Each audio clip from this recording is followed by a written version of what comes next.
Smoking the something in my blood, got me looking up to God brain, hoping for revelations. I cannot escape from the certain fate. My mom's an addict, yet you still make sure to give the kids the brain to find a way. She used to break down crying on her own, trying to hide what's inside to make it strong. All the years that you spend in the struggle can make a nigga humble. It's a motherfucking war in this concrete jungle. So fuck the press, fuck the state, fuck the 5-0. Ain't no weapon that we had to fight for survival. I remember having to wear my own stone shoes before the day in September that broke the whole news. Before my roster fade, before having nice no change, before sitting alone in my room and crying in pain. It seems like only yesterday when my pops died, and I got no more tears to cry. Or give me a sign. Through all these tribulations, never let it get you down. Let this sorrow take me out. Never let it get you down. No matter what I'm facing, never let it get you down. Never let it get you down. Keep your head up. Hang out on the corner, smoking the first pack, made us feel wrong. Nigga, you always set my back like I had yours. Had so many scuffles of fights. You think that you could end up with a kid in the bite. I keep on looking at your picture, I miss you. What can I do with Brown and Solo in the picture? Lick that. Can't nobody tell me shit about your homie. We was blood brothers. And when your mom gave me a hug, she was my mother. Always had an open ear for my night ride. And homie, you tore my heart on the day she died. But you never managed to cope with her. Maybe hit your distance, save face and maintain. But only you should have come. I should have spent the days and be there so I could keep you from climbing up on the chair. It seems like only yesterday when my brother died, and I got no more tears to cry. Like give me a sign.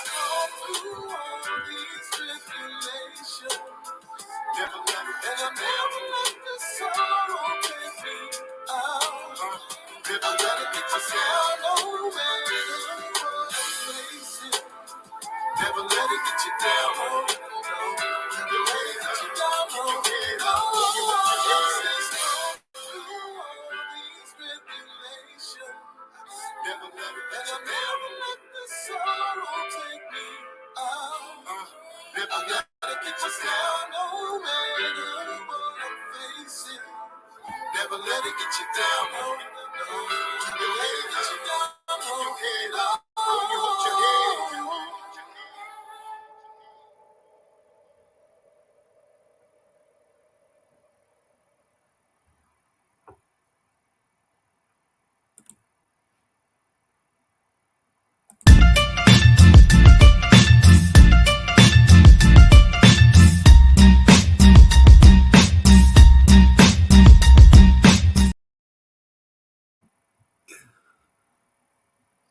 What's up, everybody? It's your RBG brother, Guy Nollywood Jr., coming to you with another exclusive program. I hope everybody enjoyed their Christmas with their family, because to me, it's all about family. And we don't celebrate Christmas as African people. We don't really celebrate these holidays how white people celebrate it. You know, they do the whole Jesus thing and all that. That's their stuff. You know, we are family-oriented people, and we use these holidays for our benefits and to organize and just keep everything together. I want to say hotep to Cool Gamer.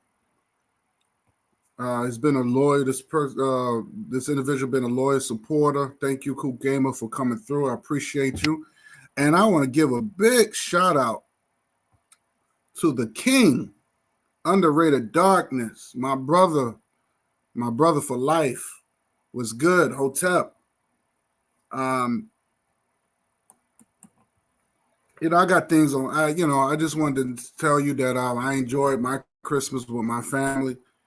I got what I wanted. Everybody was happy. Now it's Kwanzaa time. Happy Kwanzaa. Yesterday was Umoja, which is unity. And I believe today's Kuja Chakalia. One second.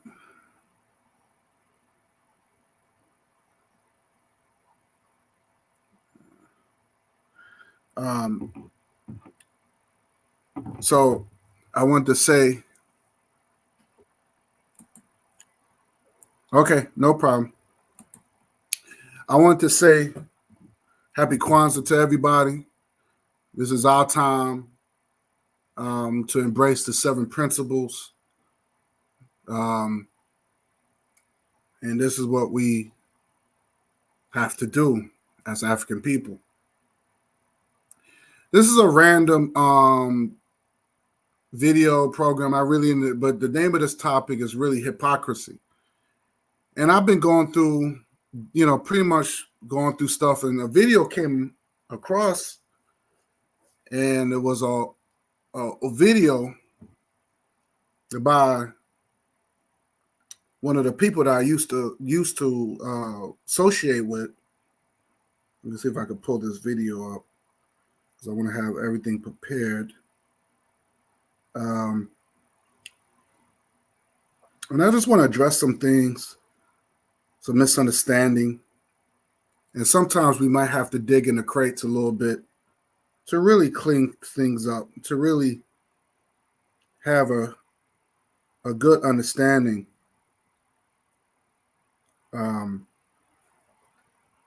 Where's that shit, man? Favorites. And this was a 2-year-old video. This was a 2-year-old video. Like I said, I'm not dwelling on things. I'm not bringing up to the past, but I do want to bring some clarity on certain things. So it was a lot of misunderstanding. And this is not something, I'm not trying to drag drama and all that, because I'm not a drama person. When I did my platform, when I started back on YouTube, I believe in 2017, between 2017 and 18, I wanted to share information that really would empower my people, so my people could do great things, to bring some unity. Yes, we're going to have disagreements, but we only going to have disagreements when dealing with opinions. Everybody have an opinion. Opinions are like assholes. Everybody got one.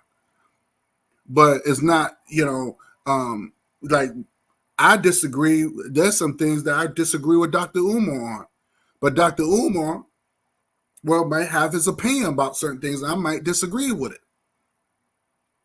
I might disagree with my brother Forecast or brother Bakari, but it's brotherly. It's not like, oh, I disagree with you, let me do a negative video about you. Let me nitpick. Let me find something to degrade you. We never did that. I never did that to my brothers. I never did that to my sisters like that. I never did those things. Any type of disagreement was out of respect. And if I disagree with you, if there was some information that you was in error, I will. If I did do a video on it, it would be based on the information that you put out there, and I had to correct it in a brotherly fashion. It was never an attack. But a lot of people don't know how to handle criticism. They think criticism is an attack. And I noticed that. Black folks, not all of us, but most of us are very emotional creatures. Some of our people are very emotional creatures.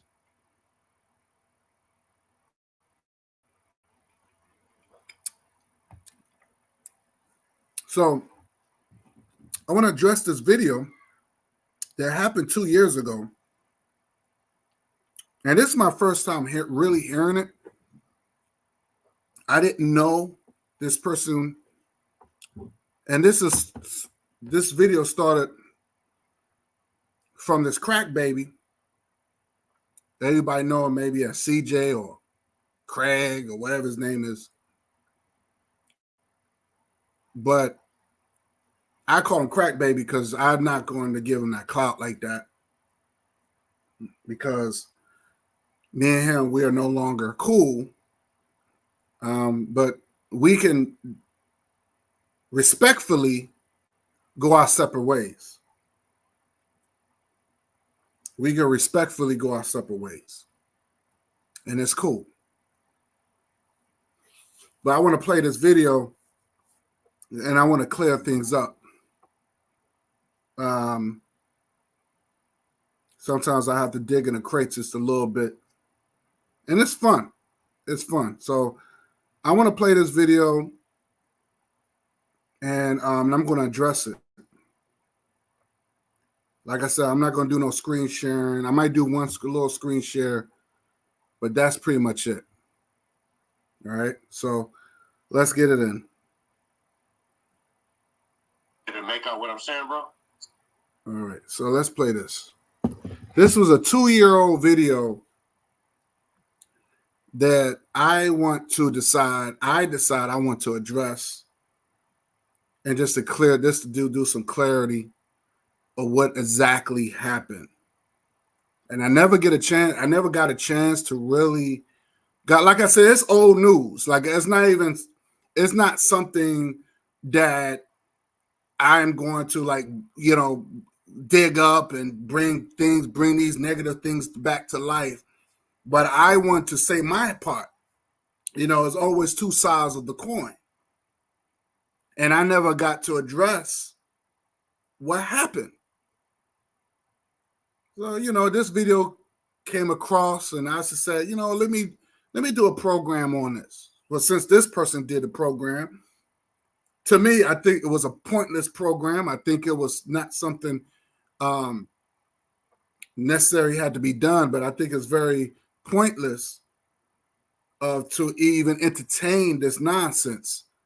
But I'm going to tell my part, my story, what happened, what really happened, the real truth, how this mental patient will usually say, the real truth. There is no such thing as no real truth. If either it's not true or it's true or it's true.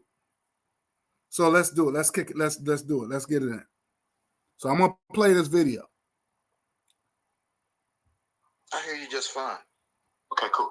Well, first of all, what I was about to say, and then I'm going to pass over the microphone to you, is you and Aaliyah Robinson, man, Patricia Robinson, Aaliyah Muhammad, whatever you want to call it, y'all should have been married. Every brother deserves a sister. Every lion deserves a lioness. You know what I'm saying? So I don't know what happened and why that union went sour. But you heard the accusation that was made against you, brother. And I didn't want you to come on the panel, man, because they were just going to turn that into a clown show yesterday. But we have Brother Angel Snupnup on 7 here. Angel Snupnup, probably keeping right here. And I'm going to hand over the microphone to you, and I'm going to mute my mic. I want you to talk about all the accusations that's been made against you, and just tell the story. Well, actually, I'm not even interested. Well, actually, I'm not even interested in those things. Okay. Actually. Yeah. Because they've been beat up and they've been whooped up for months. And the people themselves see exactly. Now, let me stop you right there. Let me stop it right there. None of these people, even the host and the psychobabble mental patient who were just talking, none of these Negro peons don't have a woman in their life. They both were married. The crack baby from Michigan, the host, his ex-wife left him for another man and took the children. Okay? His wife left him for another man and took the kids. So he's by himself. The psychobabble mental patient, his wife was Rebecca Muhammad. She kicked him out the house, put his ass back on the streets where she found him from. Both of them are Rebecca Muhammad and the mental patient were both Muslims. There was no fake marriage between those two. They were actually married. There was no such thing as no fake marriage and all that stuff. These people are actual married. So these people are some lonely folks. They can never keep a woman. Now, this is not, of course, this is public information. This is public information. This is not something private. This is not something that was hidden and all this stuff. This is public information that they put out on YouTube. So he goes in and says, well, I'm not interested in talking about Rebecca Muhammad. He don't want to talk about his ex-wife. These are lonely Negroes. These people don't have families. So they get on YouTube. The only family they have, the crack baby from Michigan, the psychobabble mental patient, the only family they have is what? YouTube. That's the only family they have. This is their family. This virtual reality crap. And that's sad. That's sad. So the question was asked to this mental patient. He don't want to address it. So now my name came up. That these persons are foul. There's no need for me to come on your channel to explain anything, because somebody can come on your channel and make all kinds of claims that they want, but they bring no proof except their mouth and crying and deflecting. And I saw how you guys was laughing and giggling when Sister Noble was hollering and screaming. Yes, okay, that's nice. You call that eithering. That's not eithering. I'm cool, calm, and collect. I'm asking her to answer the questions. Answer some questions. All that hollering and screaming. I don't want to be on the same panel with him. Why? It is deflection. It is because if we sit down and force them to actually answer some questions, we're going to get caught up in their lives. I don't have to do all that, because as long as people have heard me, I have been consistent in what I say. Liar. And you wasn't there, so you can't tell me what did or did not happen. So I'm not even really interested. I would talk about, if you have some questions. Sir, you are not consistent. See, this is what I'm saying about the lies. You wasn't consistent when you tell people that you wasn't a Muslim. Well, I wasn't no real Muslim.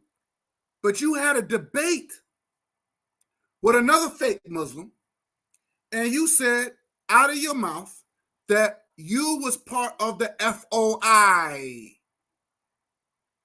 I was part of the FOI. Were you part of the FOI?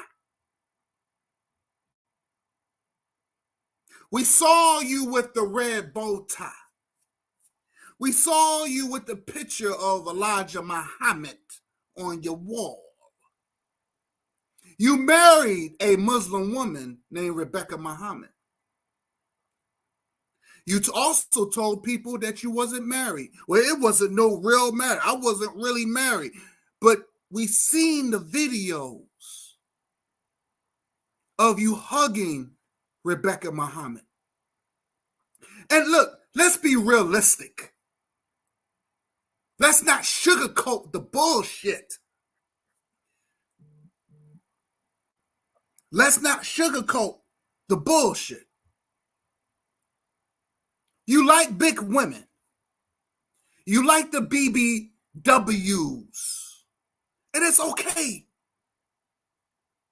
It's okay. So by you, because now You upset, you mad. Now you want to call her all she's fat and she's pork chop.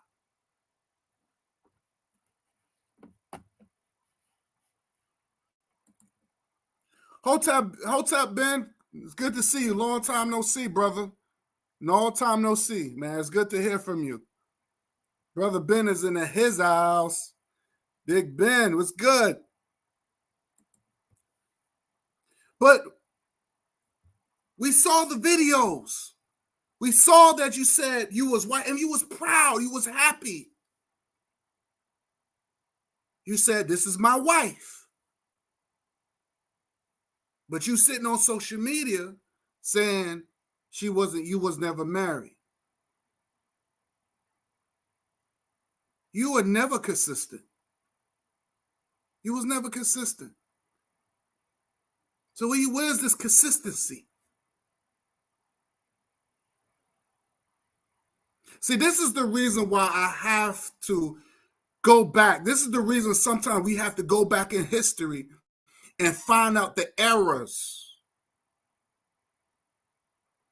I've been very consistent, very consistent, very consistent.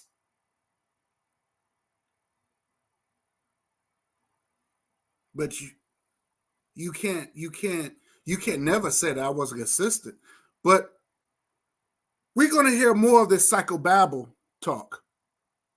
And again, this is a good throwback, and I like throwbacks. I like throwbacks. I love it. Because sometimes you have to, but it's the old African saying, sometimes in order to move one step forward, you have to move 2 steps back. So that's what I'm doing. In order to move forward, I got to move 2 steps back. So let's do it. Let's continue. Some questions or whatever that you want to raise up, you can bring that. If you want, I will address that. But right now, I want to address you. Okay, well, I want to address you. I want to address you and Guy, because it hasn't even been a week. It hasn't even been a week. Now, I was on that panel with Sister Nandy, and the purpose of that panel was to bash Guy, this other person I don't know, and Aaliyah Porkchop. I have no comments to this other person because I don't even know who Nandy talking about, this Killer B person. I don't know who that is. And I told them, I just came to some kind of understanding with Guy. I have no comment. And if you listen to the video, I said nothing. I added nothing to the commentary to what Black Sign was talking about. And plus, on top of that, I think it really was more so of a misunderstanding that was going on that blew out of proportion.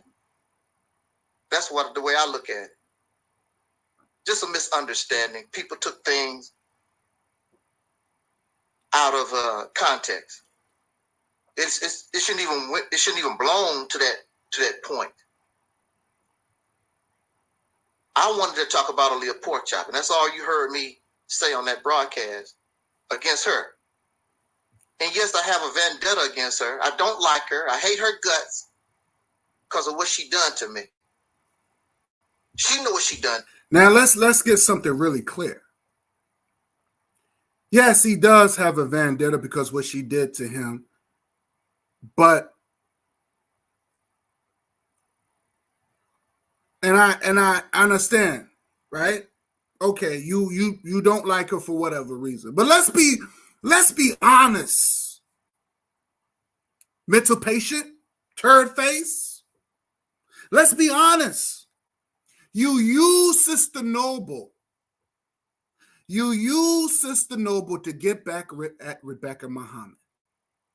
Nobody's stupid. You use Sister Noble to get back at Rebecca Muhammad. So Sister Noble got smart. She said, well, since you're going to use my time, then I'm going to have to charge you. Time is money. Money is time. This is nothing new. Since you want to talk about, and that's That is reality. That is reality. Because that's your favorite thing. So yes, you're going to buy her some new set of wheels. You're going to buy her a laptop. And by the way, I need a laptop too. Maybe you could give me some money.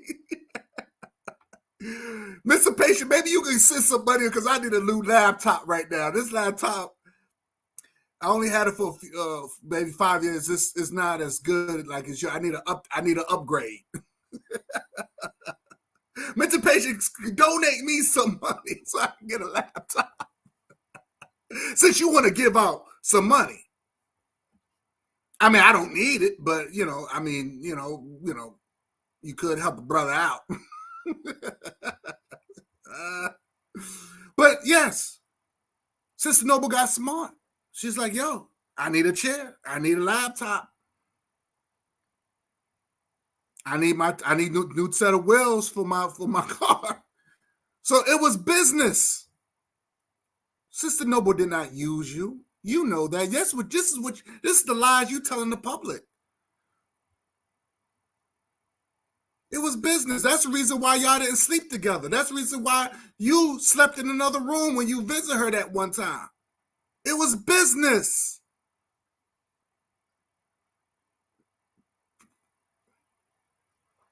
That was business. Nobody's not stupid. You only use Sister Noble to get back at Rebecca Muhammad, man. And that's lame. That's the most lamest shit you can do. You need to be honest. You wasn't honest. Sister Noble do not owe you anything. And you know that. You know that. She wasn't your girlfriend. That was some social media bullshit that you came up with. But that was only to get back at your ex-wife. This is some lame shit that suckers that would do.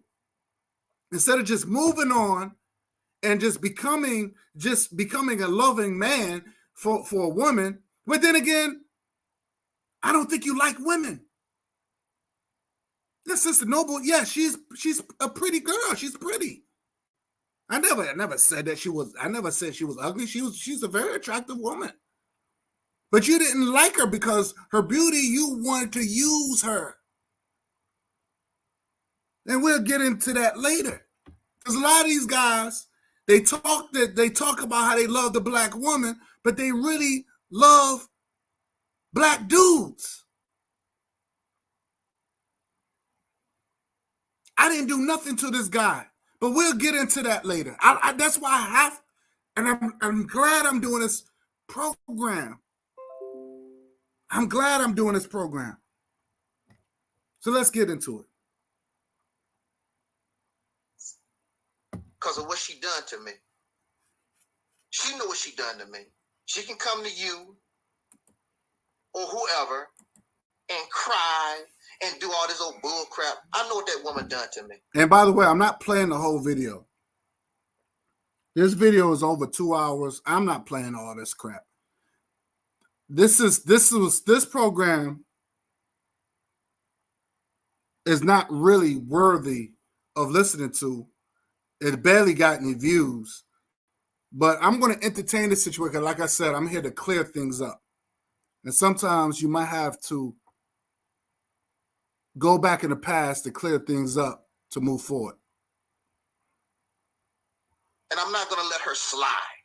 Okay, what did that woman do to you, brother? I mean, but you said you had to speak to me about me and God. But you also just said that woman done to you. I was just speaking with that woman. What did that woman do to you, brother?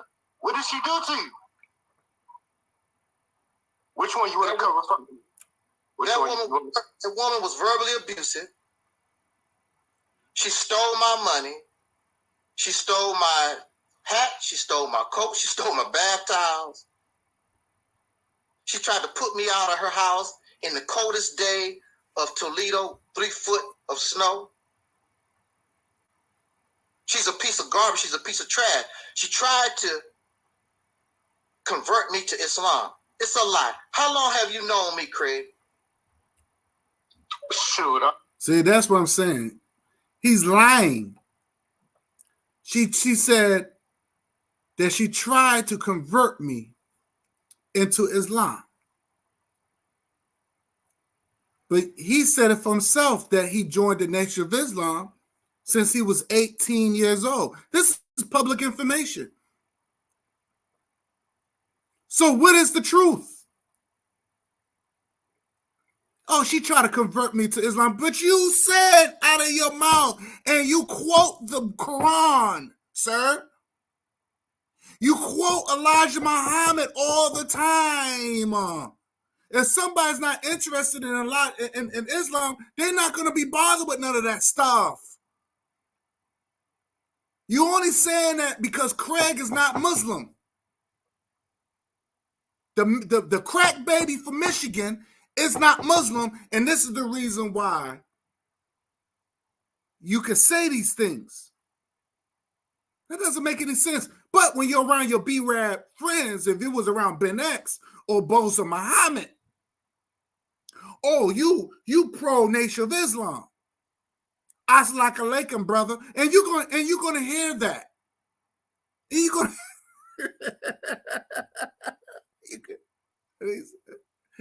these people are jokes. I laugh at stupidity. This is comical to me. This shit is comical to me, man. Oh my God! I let's listen to some more. I'm entertained right now. I mean, I've known of you for about 14, 15 years. Okay. You were the first speaker that I started listening to on YouTube, man, with the black conscious stuff. You was the first. Okay. Did I ever claim to be a Muslim? No, sir. You said many things, and you've always taken you were against the Nation of Islam because you've made multiple videos that I've been watching over the years regarding Malcolm and how Elijah Muhammad was wrong, and he slept with these teenage girls and stuff, and was responsible for the putting out the hit, the murder, him and Farrakhan. I wanted to say facts to Ben, brother Ben. Yes, you're right. He said we got a lot of them in the pro-black African community. Facts. We do. A lot of hypocrisy. This is the reason why I named this show Hypocrisy, because there's a lot of hypocrisy, a lot of false flagging, brother Ben. A lot of false flagging. Even the host who was talking, he's a false flagger. And you're going to hear him say, well, that's the reason why I'm not Pan-African no more. I'm Pan-Nigerian. There's no such thing as no being Pan-Nigerian. But we'll let him say it. We'll let this clown say it. And I knew this clown, I didn't know this mental patient for Adam. I seen his videos, but he was just nigger babbling. I wasn't interested of that Nation of Islam stuff and where he was talking about because that's all he was talking about, bad mouthing. He was just mad because Farrakhan was the leader in this so-called Nation of Islam. He was just upset, even though he joined doing Farrakhan's leadership. He joined, which doesn't make any sense. So, but you're right, brother Ben. You're on point, brother. But not the hit murder of murdering brother Malcolm, man. Right. So since you've known me for 14 years, you heard me always speak against the nation in that type of manner. You never heard me confess or say that I was a Muslim. Long live Elijah Muhammad. I've never been a Muslim.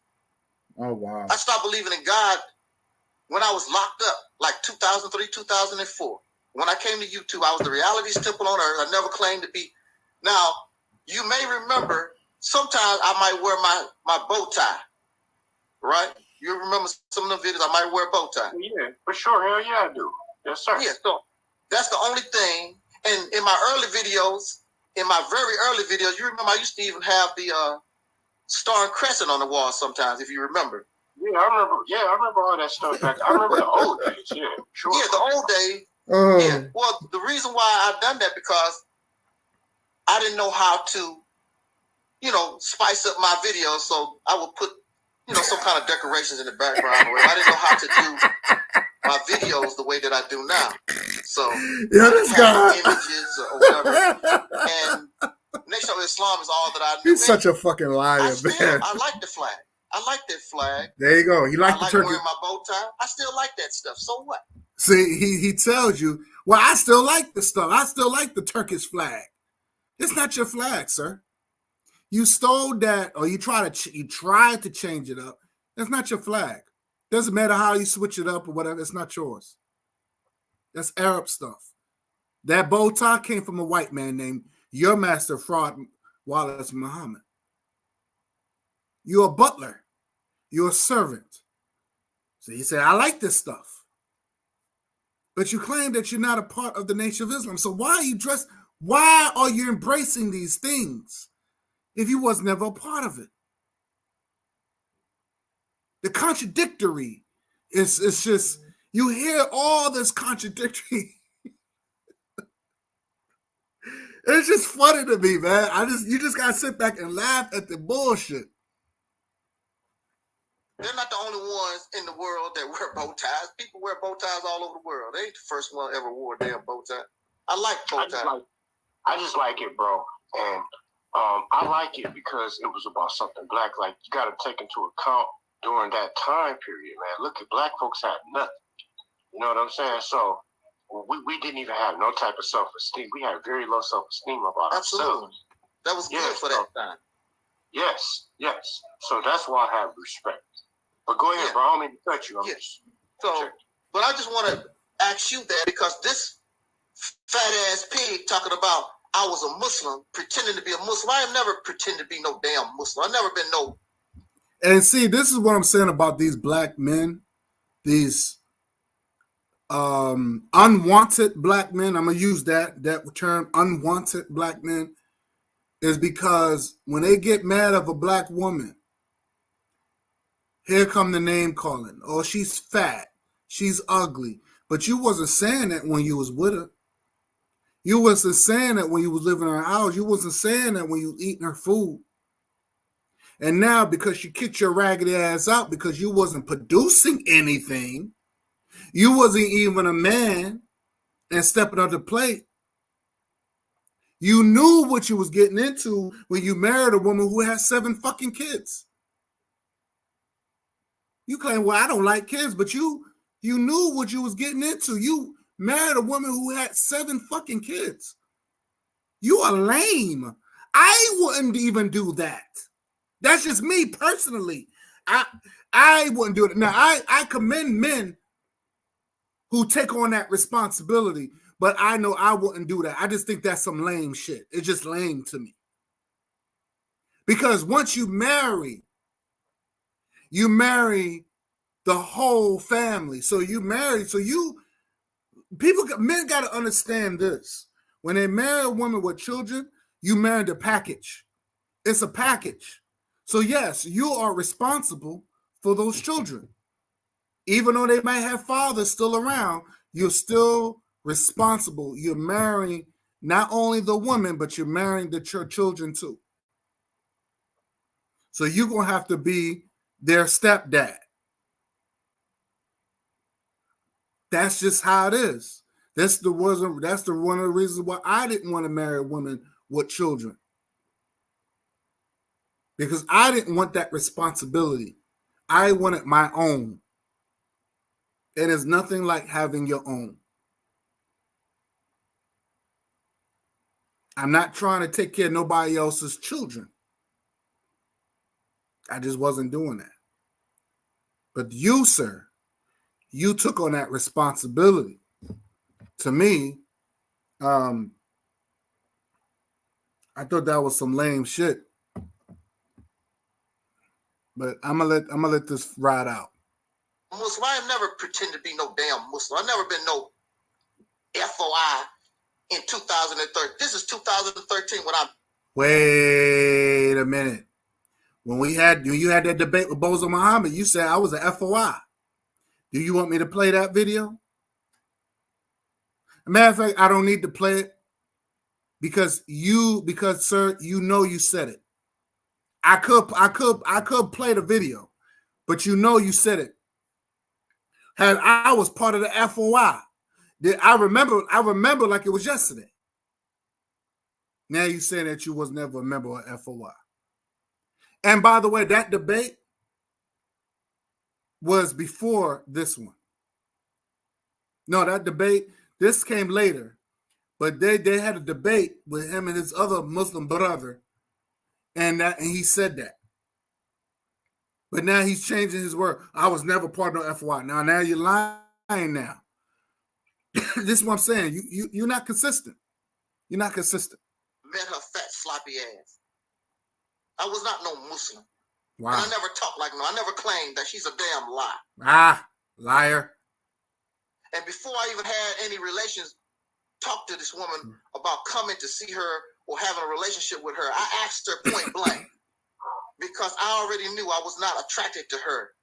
I said, can you handle a sexless relationship? And her happy ass said yes. Okay, See, I got a question for you, Chris, brother. Sexist relationship. Was there ever a time where you loved her? No. Oh, you never loved her? You I never loved her. Okay. I never loved her.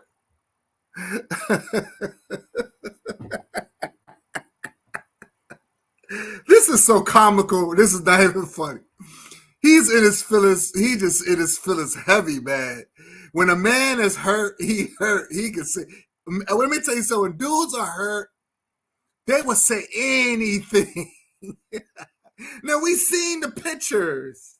We seen the family photos. We saw that you hugging this big woman from the back. We seen we seen this. You don't like big women. And there's nothing wrong. Like I said again, there's nothing wrong.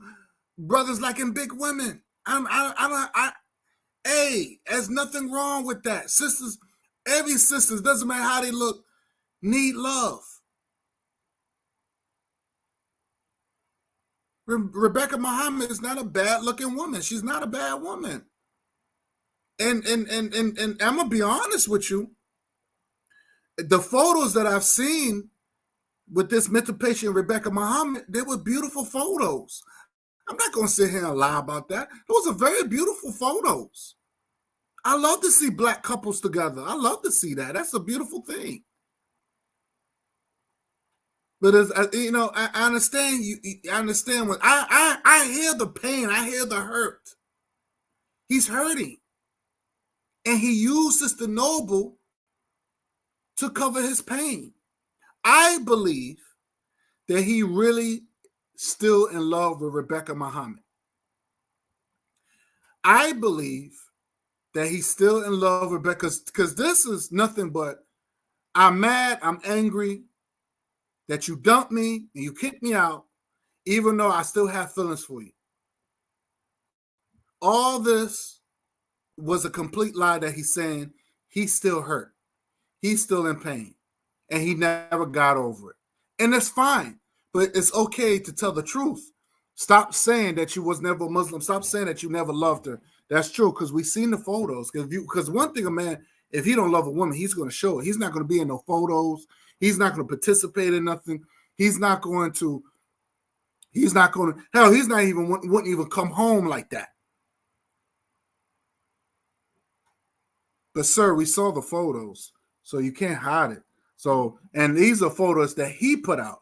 These are the photos that you want everybody to see. We didn't put those photos up. See, like I said, I tell people like this. Eventually, these clowns will eventually expose themselves. They will eventually expose themselves.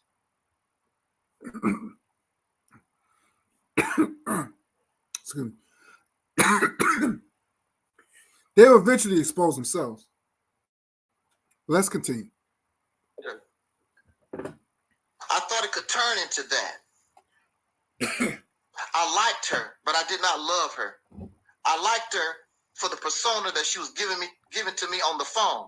But once I got there in her house, it was a whole different ball game. She's a tyrant. She's an egotistical maniac. She thinks she's the second coming of Elijah Muhammad. She runs her house like it's a slave plantation. All those girls and grandchildren she got in her house, those are blood. But then he invited Aaliyah Muhammad and She wants you to be, she thought, now out of all, Mary, Aaliyah, and Noah. I take my time. I'm not a whore. Some woman's ass, I don't care about that. You don't impress me like that. I can't be controlled by somebody's ass. You want to control me? You want respect from me? Show me your intelligence. Show me that you want liberation for your people. Show me that you got some kind of discipline. Do you know how many times I've been called a homosexual and all about women because I wouldn't give in to them? You must be a homosexual. Whatever, lady.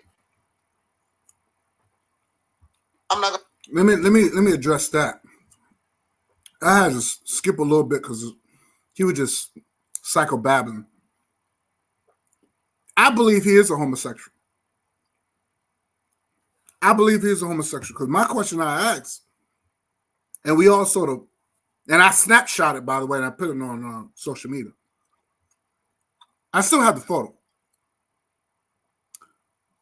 Why did you let your mental patient,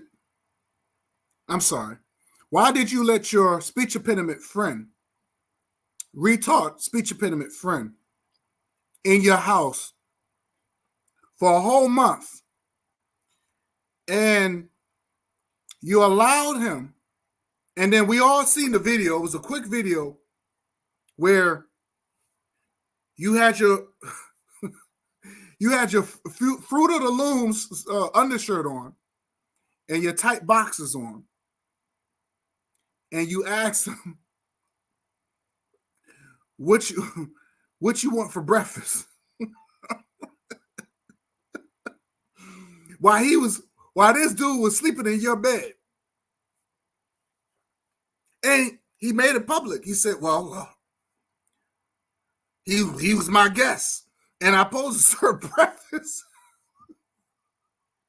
to my guest. He didn't sugarcoat it. So I wasn't lying. But you was in your tight boxers and your Fruit of the Looms undershirt on. And you could tell he was in your bed, and you asked him what you want for breakfast. This I must keep saying mental patient. This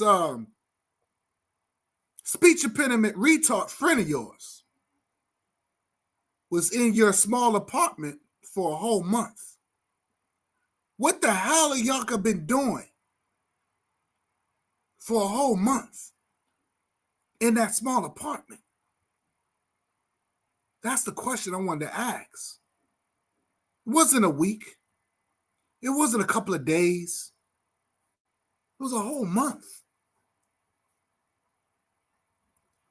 I do believe, in my opinion, he has some homosexual tendencies.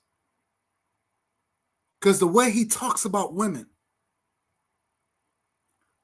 the way he bad. Once a woman disagreed with him, he just had this hatred in his heart.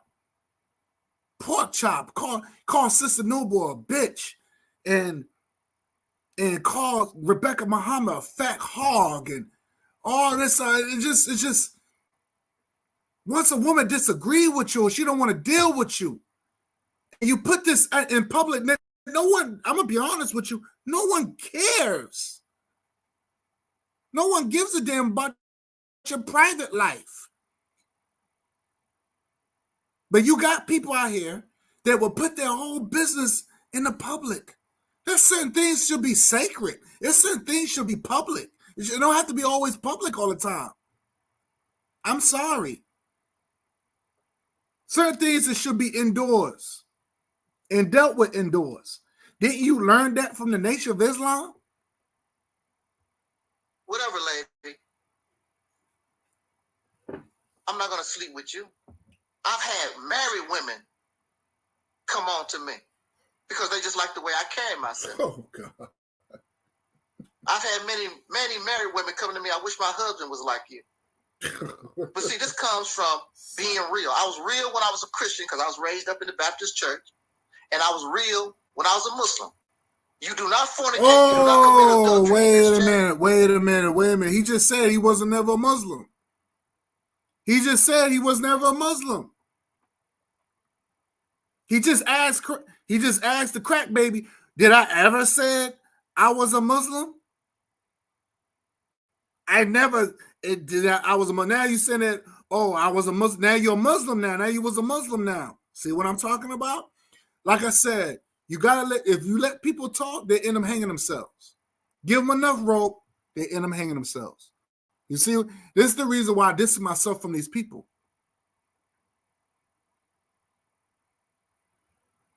And I told the crack baby to leave these type of people alone.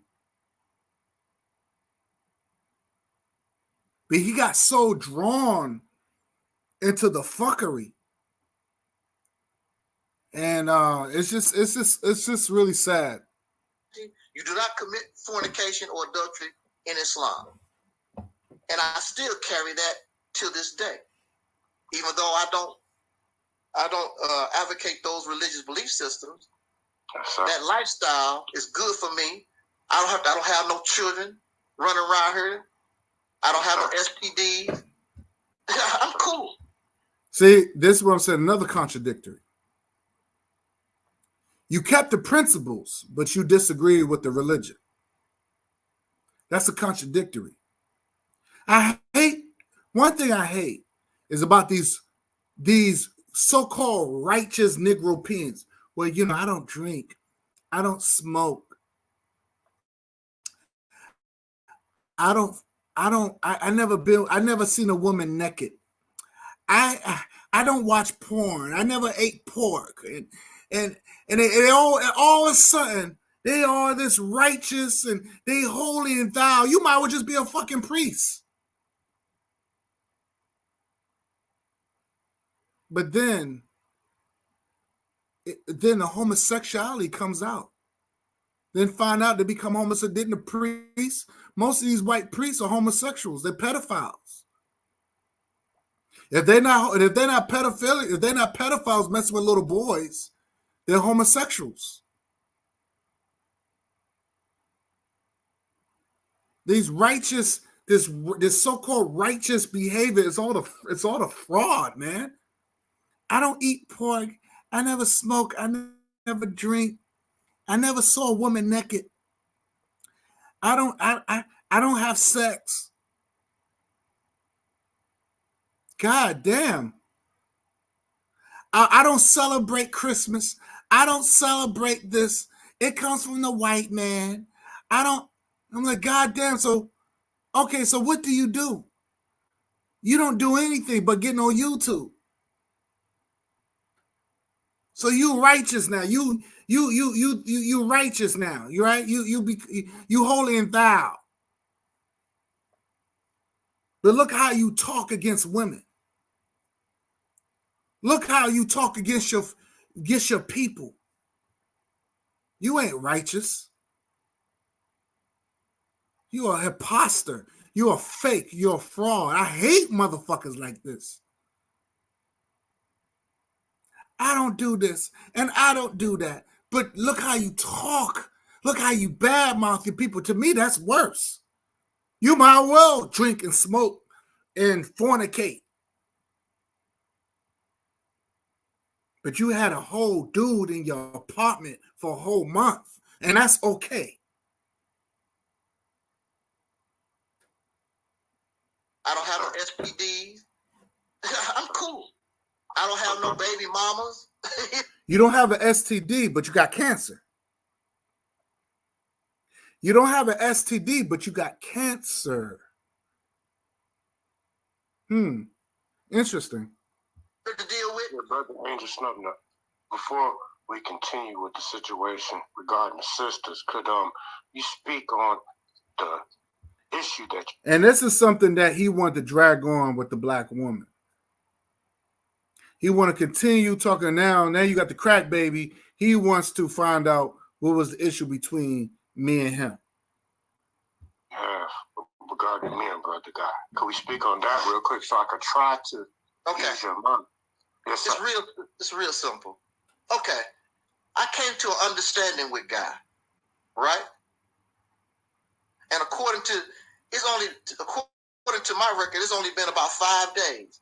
He said out of his mouth, I'm not going to be on no panel with nobody who is bashing me or whatever. That's what he said out of his own mouth. That's that's not what I said. That's not what I said. Let me clear things up. You know, I'm gonna let him talk. That's not what I said. That's not what I said. And I wish the crack baby would have played the video to confirm what I said. That's not what I said. But let's continue, and then I'm gonna clear it up. Okay, let's stop there, bro. I gotta address every point, bro. Yesterday's stream was not meant to be a bashing of you, but it turned into that. We were supposed to be talking about Black Son and God. That's what the whole stream was about, bro. Right. But then he invited Aaliyah Muhammad and Sister Low. That's when it became a bashing the whole stream. Like, I wanted to take the stream down. I'm thinking about putting the stream on private still because, bro, the stream did not go as planned. And you should, Brother Craig. Yes, sir. You should, Brother Craig, because that's not fair. I was on a panel with Nandi and Black Son. Black Son wanted to go in on God, and I told them. See, the reason why I was there, because I wanted to put out my information about this fat ass swamp rat, Aaliyah Porkchop Muhammad. But I told them, as far as, see, they was talking about Napar Shadar, Sanetta, Aaliyah, Porkchop, and this person I don't even know nothing about. But I told them I was in negotiations with Napar and Sanetta. I'm talking to them, and we come to an understanding. So I don't want to talk about Napar, and so I'm not going to add to that, and I'm not going to talk about God. I just came to an understanding with him, and they didn't trip off of it. I didn't say nothing when they talked about Napar Shadar. I didn't say nothing. See, now let me stress it. I didn't know that. I didn't know that he spoke to Coxon prior to this situation. Now, I'm going to tell you my side of the situation. Yes, I did invite Rebecca Muhammad and Sister Noble to the panel. Yes, I did do that. Me and the crack baby from Michigan, we spoke on the phone first. That was his idea to put it on wax on YouTube because I was still mad at Coxon. This is right after me and Coxon got at each other. And I was still upset about that. It was his idea. It was the crack baby from Michigan. People might know him as Craig or CJ. He was the one that said, let's put it on YouTube. So I accepted. And I told him, I said, well, I'm going to bring Rebecca and Sister Noble on it. I invited them two on here because they are more familiar with Coxon than I was. I didn't know nothing about him. I just know you had this dude who's coming at me because he's feeling a certain way. So I wanted these women to tell their side, who is this guy? That's why I did. The meantime, you had this turd face looking creature, Nut7, whatever he called himself, in a chat room and antagonizing the sisters on the panel. And then he started dissing me. What really pissed me off when I saw a comment from this mental patient when he said, God Nollywood, why are you acting like that? It's not that serious. So I knew right there he was taking up for him. That's the reason why I said, man, you were just on my panel talking bad about him. You was on my panel talking bad about this dude, and now you taking up for him? I don't like that. And I know if there was a shoe was on the foot, he would not like that.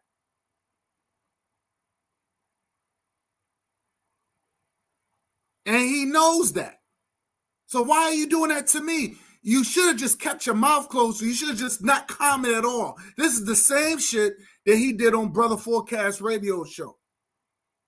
When Brother Forecast trolling, just to be trolling, just saying stupid shit. And he got blocked on that panel. See, I wasn't a moderator on the Crack Babes. I wish he would have gave me a moderator, because I would have just blocked him. I wouldn't even say anything because it just threw everything off guard. Yeah, the show wasn't even about Coxon no more. It was about this piece of shit. He was the one that's coming on there dissing Sister Noble and dissing. He was just mad that me and Sister Noble, we cool. Still mad. Oh, I didn't. I was the one. I didn't tell Sister. I told Sister Noble not to flag your videos. Why are you telling me that now? That's too late now. Once Sister Noble said she flagged those videos I did about you, you didn't say nothing. But I even said I didn't care about those videos. I didn't want to do those videos, and I wish I had to do the video because to defend myself. So I don't even know why you even mention it now, because now, you trying to what? Well, I don't even know why you mentioned it now. I didn't tell Sister Noble to flag those videos. I told her not to do it. The fuck you telling me for? I don't care about that. You should have just said, hey, flag them videos. But it's just weird to me how I went on his platform one time and he introduced us to Alquan. I didn't know Alquan from Adams. And next thing you know it,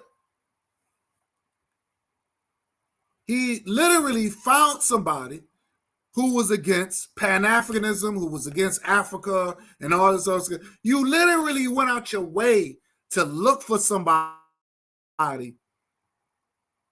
But then, of course, Alquan ended up turning on him.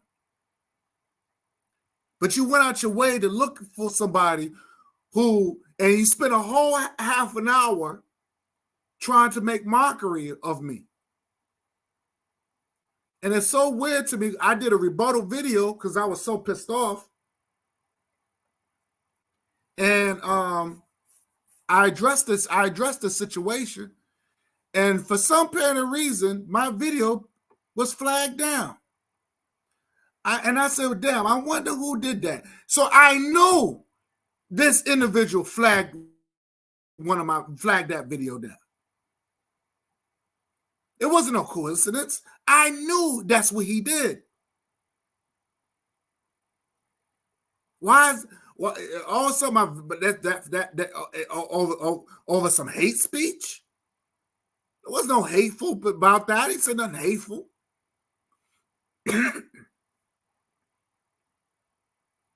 But once I did that video, showed you I'll tell you spent a whole half an hour attacking me and my ideology instead of getting it has nothing to do with the program. You invited me to participate in the program. not to bash me. I lost a lot of respect for him for that. A lot of respect for him for that. And I knew right there, I should have known right there, I should have said, this guy is about drama. He's not about fixing nothing. He's not about no revolution. He's not about nothing. He's all about drama. Drama. That's all he is. But I was so focusing on being a team player. And I realized you can't be a team player to everybody. Let me continue this. I didn't say nothing. I didn't say nothing when they talked about God. I did not say nothing. My thing was that. So my question is this: why didn't you say nothing when I was talking about Coxon? That was between me and Coxon. Why did you even comment? This is the reason why he get on Cox. He get on a Brother Forecast radio show, and it's the reason why he got blocked. And then he gets on, come on, and telling Brother McCarthy, why you block me like a bitch? Why you block me? Why you block me? Why you block me?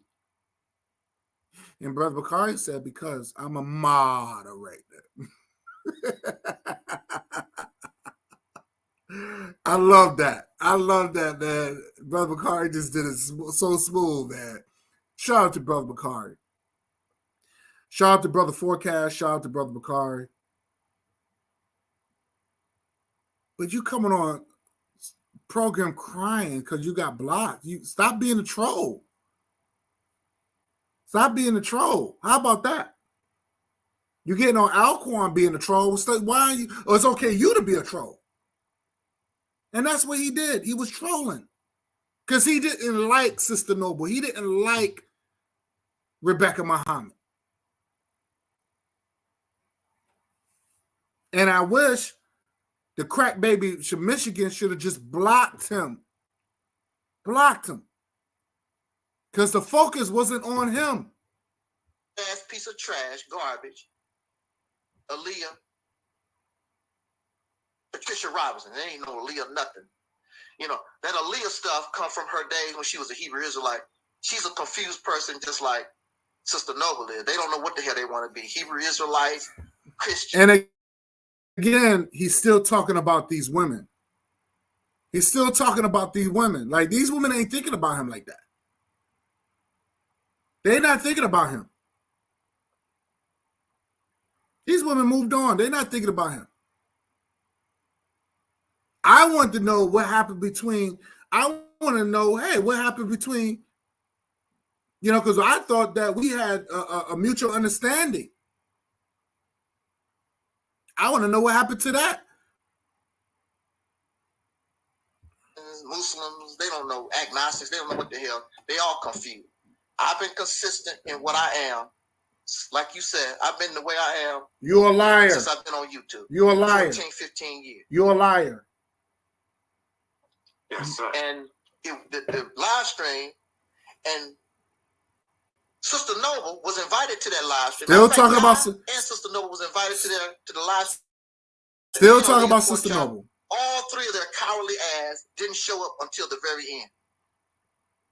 And Guy took his punk Pan-African ragged ass. He got off the live stream because he couldn't handle the heat. Nobody handle the heat. Were you talking about me dissing Black Son and making him feel small? There was nothing to talk. I said what I had to say, and I'm going to get off the panel. I'm not going to sit there and drag out the shit. That's what I did. I'm through talking. I'm ready for that smoke. Just when I told your boy the same thing, Bozo Muhammad. When I'm ready for that smoke, I'm ready for that smoke. There's no more talking. But that's what y'all about. Just talk. Y'all not about action. When I met Bozo Muhammad in Philly, I was about that action. That's the reason why I did my 15 minutes off talk, and that was it. Now, what's up? What's next? Let's put this to work. He was not putting this, he didn't put that to work. You know what we did? We went, his so-called fake wife, which is not his wife, took us and bought us a cheesesteak sandwich. That's what she did. Nothing will happen. Nothing on after all that big speech that Bozo Muhammad did, nothing happened after that. There like him. Nobody there likes Noble. Nobody there likes Aaliyah Porter. They don't like the chat room beating the hell out of all of them. Not true. They don't even like them. Yeah, I hear you, bro. I love Brother God. Look at it. And I love you. On this live stream, it was supposed to be about that. Sister Noble bring her ragged ass on and turn it. Start talking about me. Let me just explain something real quick, bro. You know, I love Brother Guy Nollywood Jr. and I love you. This is why. You know what I'm saying? We've had our little issues. I remember you from way back when you was debating with that racist white supremacist man. Remember Keelan? And I remember you was debating with that one dude. I forgot what his name was, man. That black dude. I can't recall his name. We used to be on the Blog Talk radio shows. You was debating with that. What was his name? Jay. You're talking about T-Mon. No, not T-Mon. No, the other dude, the young guy. The dude that was like had gold teeth, and he was like, J.T. Riley. Yeah, that's what I said. Yeah. So I remember all those days, and I remember J.T. Riley. You crushed him. Mm-hmm. You had the mop. Oh yeah, I mean, go ahead. I remember all these days, bro. Well, go ahead.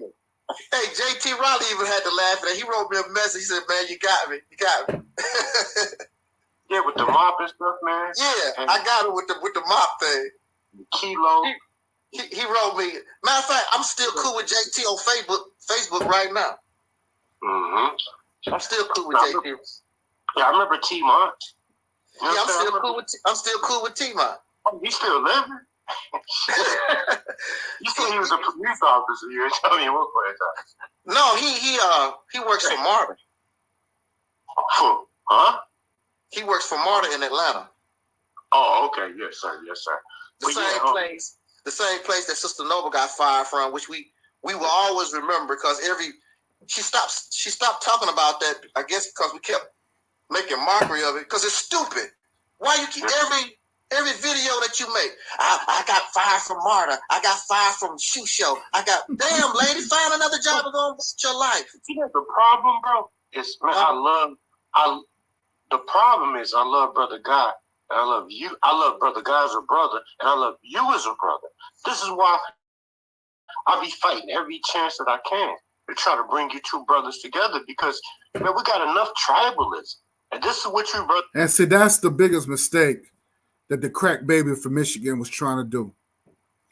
I don't have a problem with people that's trying to bring unity or try to bring. I never had a problem with this mental patient.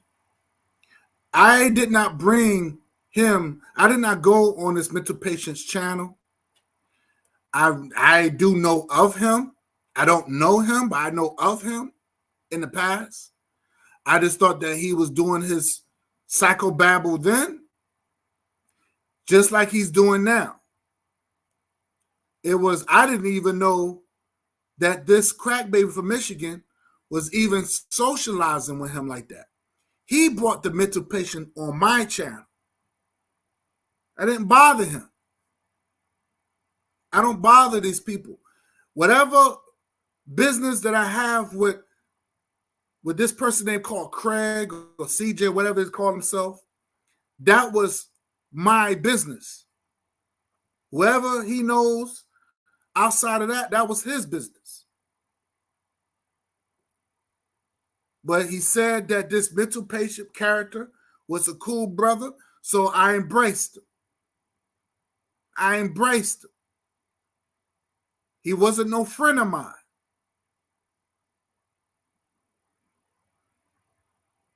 But this crack baby from Michigan should have stand by me. If you said that you had love for me like a brother, then you should have stand by me like a brother.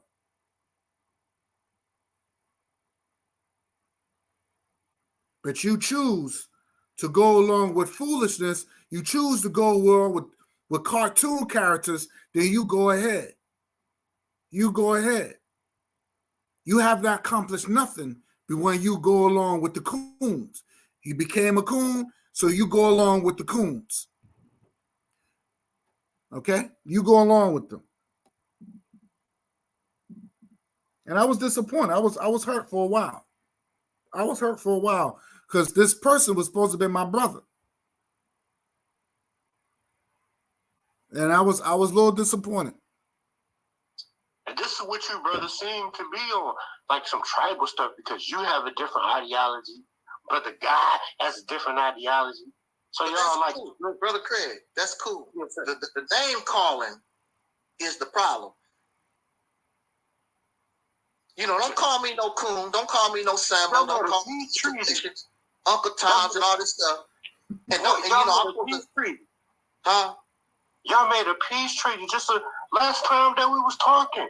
You and Brother Guy, Nollywood, made a peace treaty. Remember, y'all was going to be back cool again. And then last night, on my stream, I'm like, damn, my head ain't even went live. And all of a sudden, now y'all back at each other's throats. Remember, we had a peace treaty. We had a peace treaty between you and Brother Guy, man. Craig, he broke that. He broke that when he started laughing with those women. You know, you said on the program. I broke that because I started laughing with the women. He was upset because I was cool with Rebecca Muhammad. Rebecca Muhammad reached out to me. I didn't reach out to Rebecca Muhammad. She reached out to me. She reached out to me knowing the situation I had with this nutcase. I ain't not gonna lie. When me and this nutcase was going back and forth, I did reach out to Rebecca Muhammad the first time. Yes, I did. She didn't respond, so I left it alone. Then she got in touch back with me after like a few years later. I don't know how Sister Noble got the hang because she seemed like she was hard to reach. But I left it alone. I didn't have a problem with Rebecca Muhammad. I still don't have a problem with that sister. She might have her ways. She might have said some things that I might disagree with. But I'm cool with her. I have no problem with her. We can, you know, she's still my sister at the end of the day. We was not talking about him. And I wouldn't have allowed it if they did. But he's upset because I started laughing. I want people to listen to what he said. He was mad because I started laughing with the sisters. It wasn't about him. He didn't say, well, I was mad because they talked about me. This is silly. He was just upset because my association with them. That was the point. I guess he wanted to be a part of it, and he couldn't be a part of it, so he decided to do the antagonization. That's what it's all about.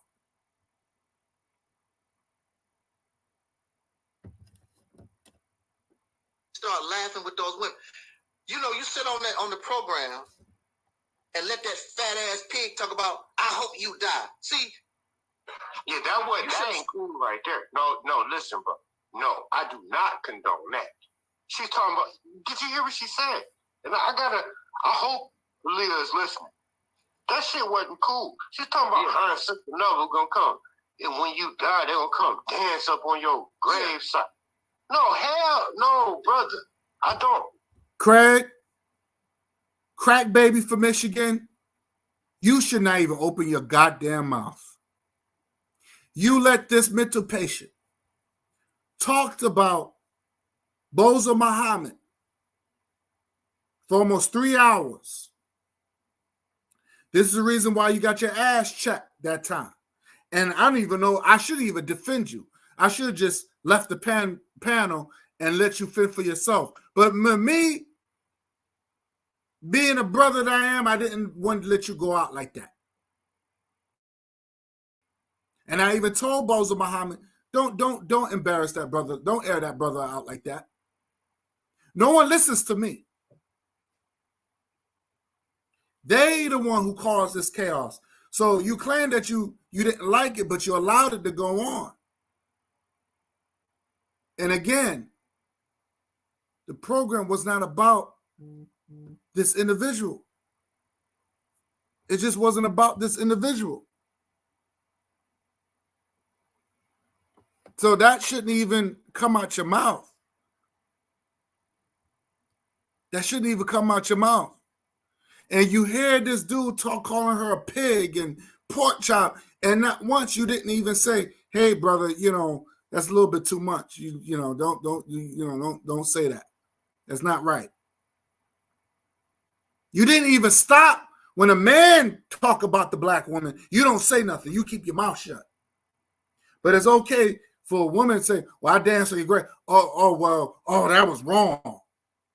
That was wrong for what she said.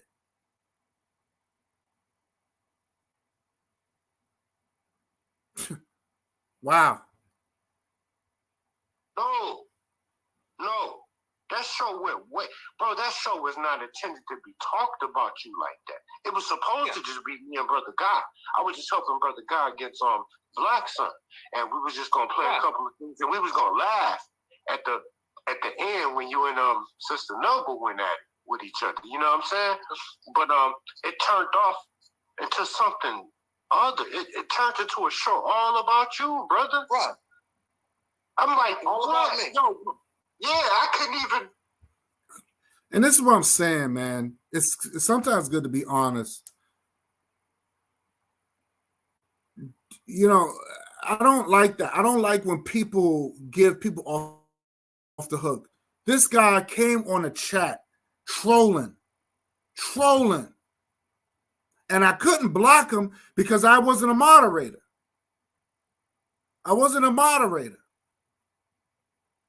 All that would never have happened if I was a moderator, and I could have just blocked that dude and went on about and we could have continued on the program.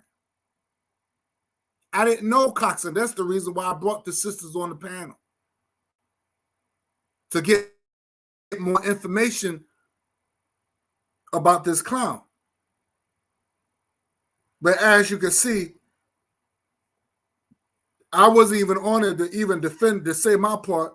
You allow this piece of shit to come on there and tell his lies and make it seem like I just went on this platform to target him.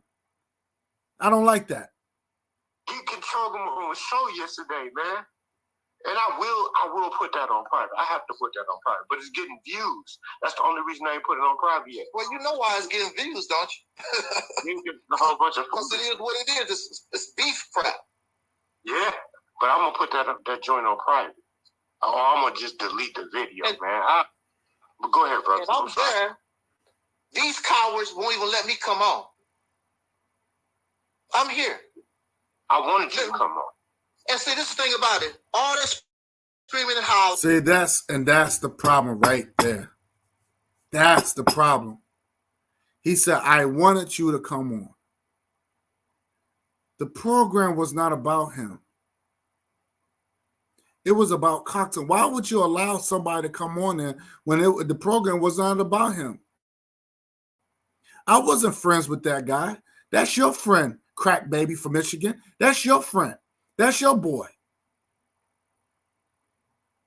We talked about this on the phone. Why would you? Oh, I really wanted you to come up there. Why would you want to let him come up there? That was wrong. That's wrong for you to even say that. So and I always said this, and they no longer speak for some apparent reason. They stopped speaking for some real reason. But I kind of knew that. The mental patient don't even mention the mental patient don't even mention the Crack Baby from Michigan no more. They don't even talk about him.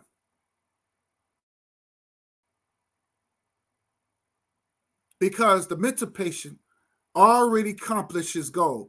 The whole purpose was to separate from me, from Craig, and to cause chaos where I could just, he tried to do that with me and Brother Bakar, but that don't work. But I'm glad that happened because it separates from the real from the fake. The real from the fake. It will separate from the real from the fake. I don't want to be associated with the crack baby from Michigan. You need to start going to Flint and start helping people get some good drinking water. That's what you need to do. Instead of get off a fan base. Get off a fan base for a while. Do something more constructive, crack baby. Leave the drugs alone and the alcohol alone and do something constructive. See, this is the thing about it. All that screaming and hollering is nothing but deflection tactics. No, you're gonna maintain your cool because you wouldn't do that in a courtroom. Because God, that's what he always talking about going to court and stuff like that. Well, I don't even think God has any experience in a courtroom. Sir, don't see again. I've been to jury duty. I know how the shit works. I know how the shit works. And don't think about taking me to court. Because since you like to go to court, since that's because you have nothing else better to do but to sit up in court all day. That's what lames do. That's what losers do. You rather go to the white man's court all day and all night. And well, I do it for free. I go to court for free. I just do it for the fun of it. This is what he always say.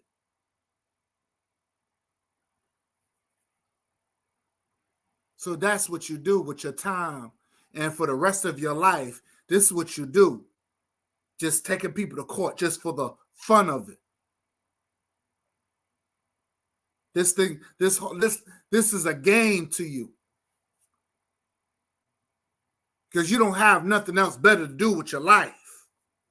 You don't want to travel. You don't want to enjoy the rest of your life traveling and just experience the world. You don't want to make your pipe dream a reality. You don't want to do that. Because you're miserable and you want to make other people miserable. See, this is the nonsense. This is the reason why I had to remove myself from these people. These people are no good. They're sick. Wow. Lots of experience in a courtroom. Well, tell me something, brother. You are an elder. No, he's not. You know you are. I'm talking about the elder that shown. Yeah. Like, show what you are about, bro. Like, you've done great things, but, you know, the question... Whoa. What things that he did so great? Oh, you done great things. What things that he did? See, that's what I'm saying. Don't give these people clout, and then you can't prove what they did. Well, you done great things. This is what crackheads do. They will say anything for that crack. They would say anything. They would do anything. If somebody would have whipped out there, you know what? He would have been the first one that go down on that person. On that dude for that crack. Stop doing that, man. You sound like a male whore. Brother Guy in Hollywood, I love Brother Angel Snubnut. I love both of my brothers. But I'm starting to have a little bit of, I'm starting to form love with Aaliyah Robinson. So what I'm asking you, brother, I mean, no, I'm talking about this assist. No. She's like, oh, she probably, well, she's close to being my mom. No, she ain't old enough to be my mom. But she's old enough to be like my aunt, my auntie, my young auntie. So what I'm saying is, I'm looking at her as a sister. That's a laugh, bro. Craig, you do not see this thing about I don't know. This dingbat just come from out of nowhere. You know me and watching me for 14 years. Sister Noble been knowing me since 2009, and we got to know each other and whatever. I've been to Sister Noble's house, and we talked for hours and hours or whatever. Sister Noble knows me in person, and Guy has known me since 2007. Here comes some raggedy piece of lump. Whoa, whoa, I gotta stop you right there, bro. Don't put up that fucking lie like that. I did not know you for no 2007. You see how people lie? He lied. What do you mean I know you for 2007? I maybe know. See, there's a difference between knowing somebody and know of that person. I have maybe know of you in 2007, 2008. Matter of fact, I think I got on YouTube around 2009. I didn't get on YouTube in 2007. I got on YouTube in 2009. And I think I've been on YouTube for maybe a year, and I took a 10-year break. I think maybe a year or two, and I took a 10-year break from it. It was nothing happening. And it was boring to me. Didn't know this man no 2007, maybe 2018, maybe 2017, or maybe 18, maybe, but not no 2007. That's a lie. I can't believe he said that. Wow. They come out from nowhere, and y'all, just because I guess she can cry or how she talk or whatever, y'all actually gonna pick her over me. She don't bring no receipts. She don't bring nothing except for the crying and I didn't do nothing. You a damn lie, you fat ass hog. You a damn lie. And see, that's how she. You see how he talk about black women, you fat ass hog.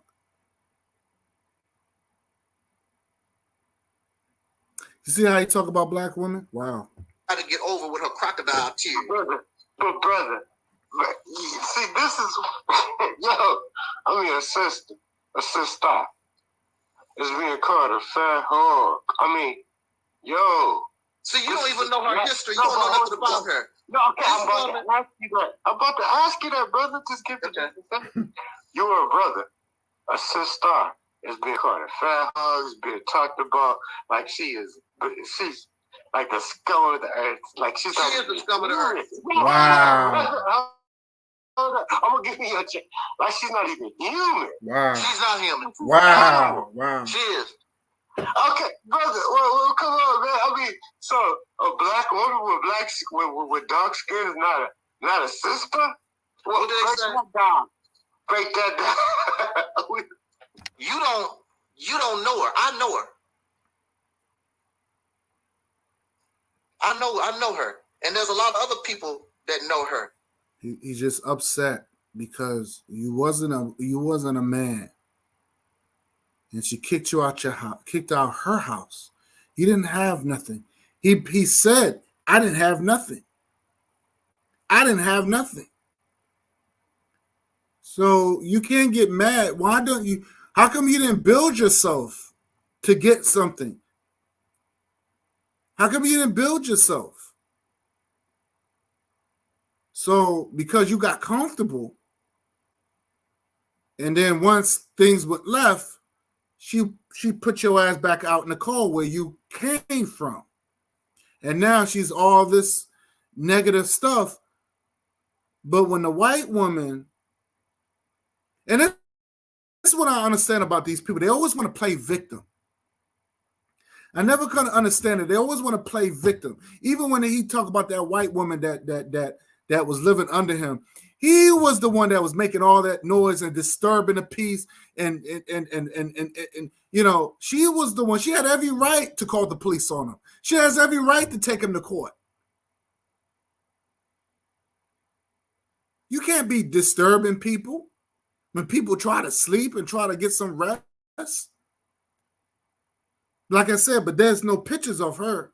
There's no pictures of this white woman. There's no he never called her fat. You know what? I don't even know who this white woman looked like. There's no mockery. There's no defaming. But this is the same white woman who wanted to beat his ass in the street. She was looking to fight. And guess what he did? He ran to another man to protect him. And you hear him on a videotape. Well, I shouldn't have to look over my shoulders. This woman wanted to beat my ass. I don't want to look over. Wait a minute, you're a grown-ass man. Ain't you from the Nation of Islam? Didn't they teach you about self-defense? How to break necks and all the other silly shit?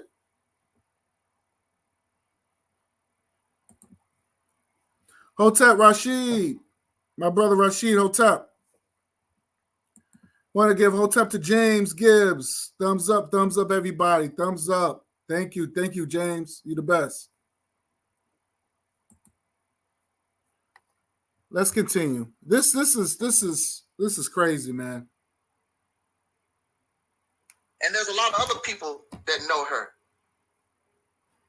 She's been, just like Brother Talib said, she's been all the way around the world in the Nation of Islam community, and she's not welcome nowhere. Nobody wants to be around her at all. She's foul.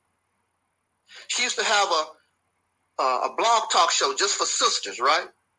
Ask her what happened with all that.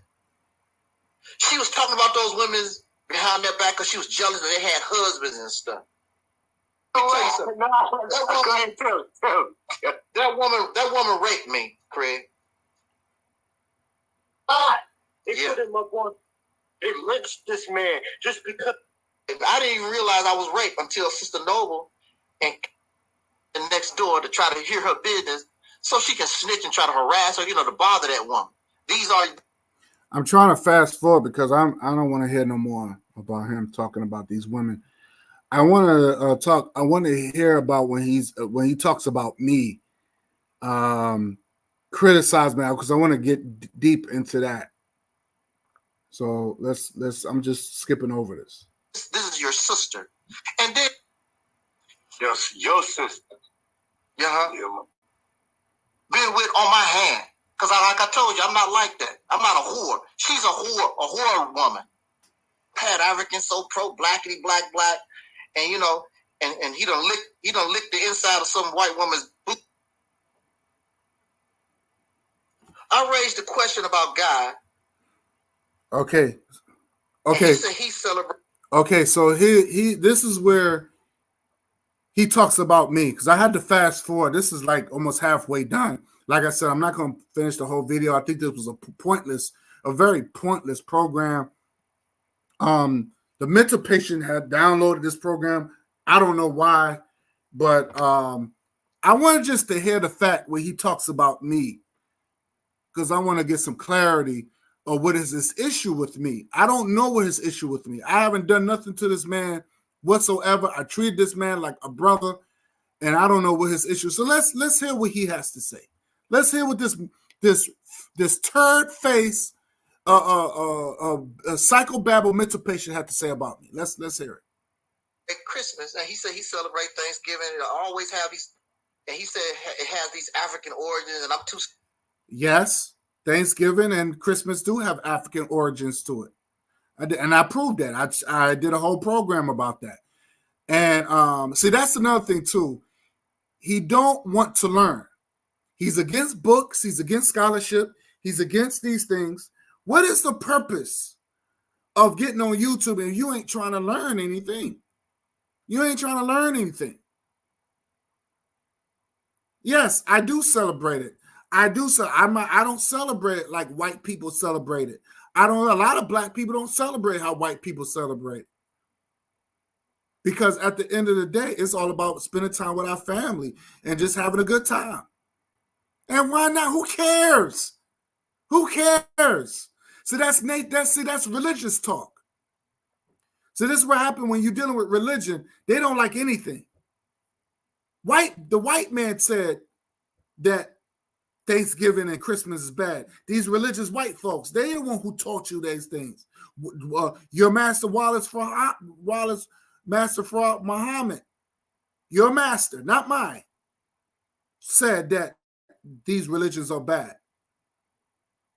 These holidays are not good for you. That's religious talk. It doesn't apply to me. Who cares? But let's continue. Stupid. I don't get the info. Let me tell you something, sir. You dressed up like the white man Santa Claus, okay? You're trying to justify your behaviors. You dressed up like the white man Santa Claus, the cracker that comes. Now he said I dress like the white man Santa Claus. Could you please, sir? Could you show that? Could you show that I dress up like Santa Claus with the hat and the red pants and the black boots or whatever? Could you please provide that? He never provided that. Do not mistaking just somebody wearing a Santa's hat on their head and they're trying to dress up like Santa Claus. That's not dressing up like a Santa Claus. So I guess, according to you and your psychobabble thinking, that anybody wear a baseball hat, they're a baseball player. So anybody wear a Yankees cap or any type of baseball hat, they want to be a baseball player. Is that what I'm hearing? So if I wear a Yankees hat right now, even though I'm not a Yankees fan, but if I wear a Yankees hat, I'm part of the. I'm dressed. I'm a Yankees player. I'm part of the. I'm part of the Yankees team. I'm a Yankees player. If I wear an NFL jersey, I guess I'm part of the NFL. I'm one of the NFL players. Is that what I'm hearing? Is that what I'm hearing? Mental patient.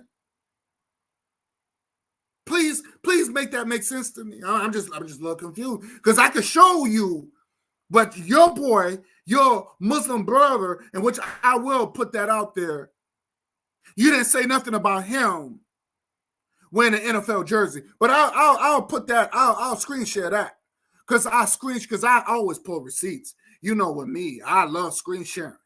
That's what I do. That's what I do. That's what I do. You dressed up like the white man Santa Claus. The cracker. I dress up like the white man Santa Claus. I dress up like the white man Santa Claus. So you think Santa Claus is just a white man?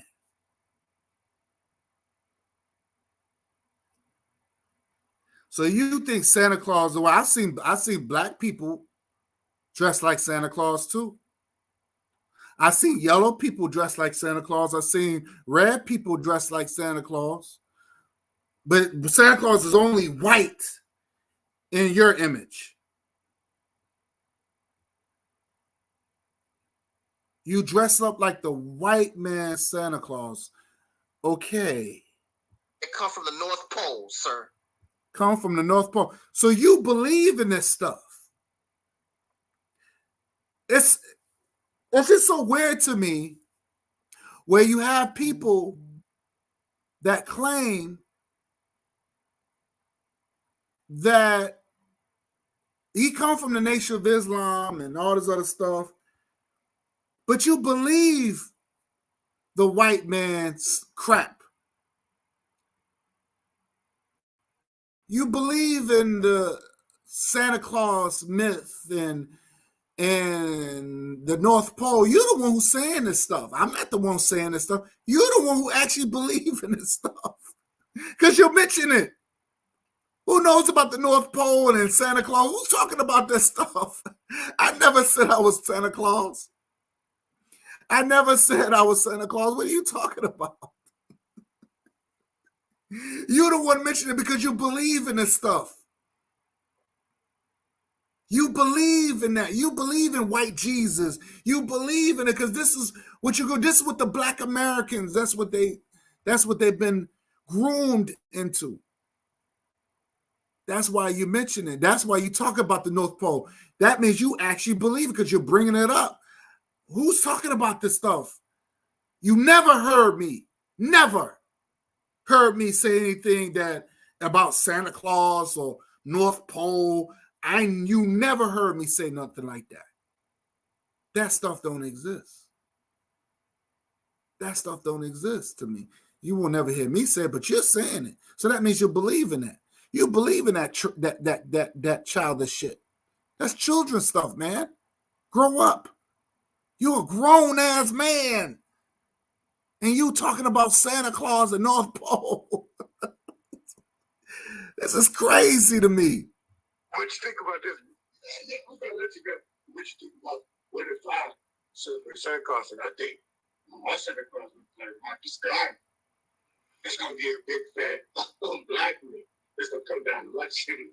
Like Marcus Garvey is my Santa Claus. Now see the crack baby. Now he wants to make fun and make mockery about Marcus Garvey. And let me say this.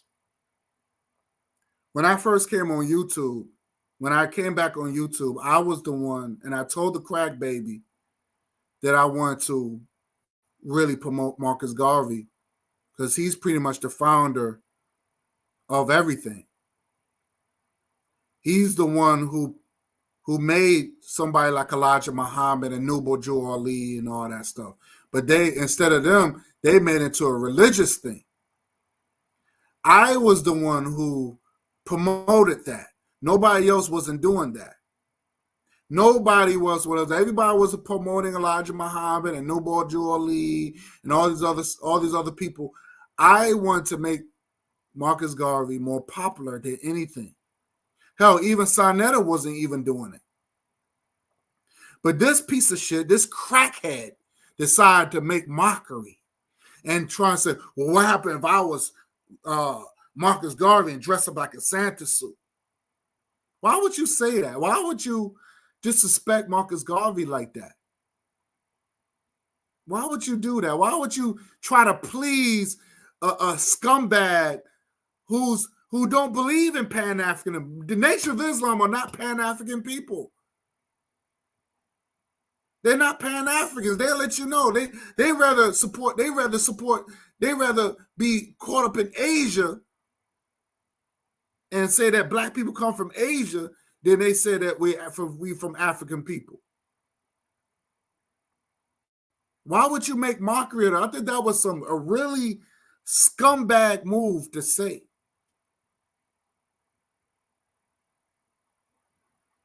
That's why I kind of knew. I lost a lot of respect for that dude. I really did. I really did lose a lot of respect from him when I heard that.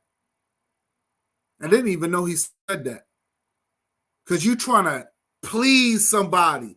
See, that's what a male whore would do. That's what a male whore would do. I really don't. I don't like that. I don't like that. I don't like that.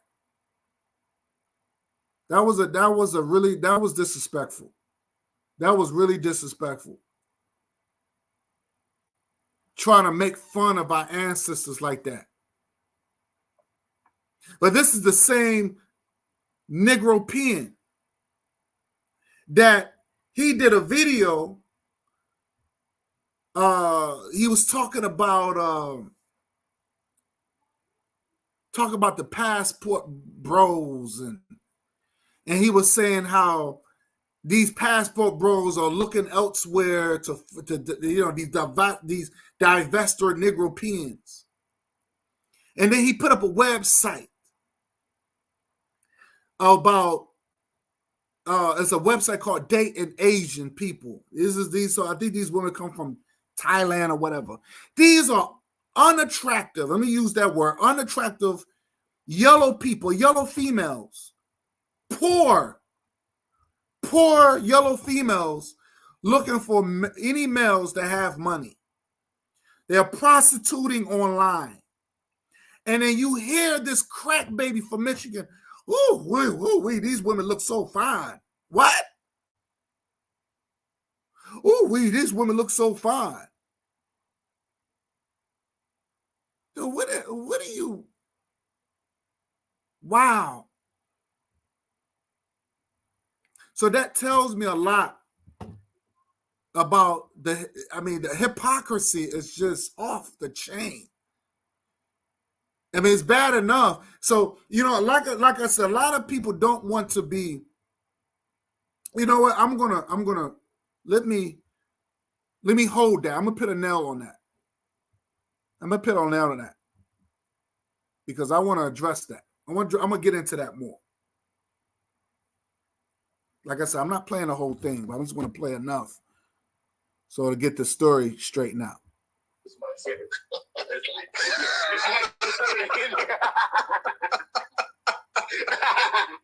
Wow. And the thing about it also is, how come you celebrate Christmas, and how come you celebrate, if it's so Africanized and it comes from Africa, how come your African Christmas is on the same day that the white man's African Christmas is? Explain that, sir. And how come you dress and look like a elf, and your Thanksgiving is on the same? Here's the funny thing about it. When you're dealing with people who's not really intelligent, when they can't defeat your truth and they can defeat your scholarship, this is what they'll do. They will get personal. They will try to take little things and they would nitpick and they would say something that has nothing to do of the real subject matter. So he's trying to find something on me to try to say that I'm not real. And the only thing I've been doing, I've been real as possible. I've always been consistent of everything I do. I've always been honest of everything I do. He's the liar. There's been many videos of him lying and double talking and triple talking. I have done programs about Thanksgiving and the origin of it. I did videos about Christmas and did the origin of it. I did these videos. It's there to watch. What do you mean? Why are you asking all these dumbass questions? Has nothing to do with anything. Well, it's so African, and why are you just dumbass questions. I just did a whole program about it. I can see if you disagree with the program. I can see if you take my video and just say, nah, that doesn't make any sense, and rebuttal it with other information. But you haven't done that because you're not smart enough. You're not intelligent enough. Your so-called reality, common sense, and all this other stuff can't even debunk of anything I say. And that's facts. Because you're so warped and you're so into this Nation of Islam trash. Because in Nation of Islam, you're not into those things. According to you, you will let your own people starve on those days. You will let your own people starve on Thanksgiving. You will let your own people starve on Christmas, according to you. You don't believe of giving gifts to children, according to you. According to you. So no, you and I, we gotta separate. This is evil talking. On the same day that the white man's Thanksgiving. Explain that, Mr. Pat Africa. I want him to explain how come it fall on at the same time that the white man's holidays fall on. Explain that to me. See, it's a lot of fakery going on. You talk about the cracker and you talk about all this. Also, I never talked about the cracker.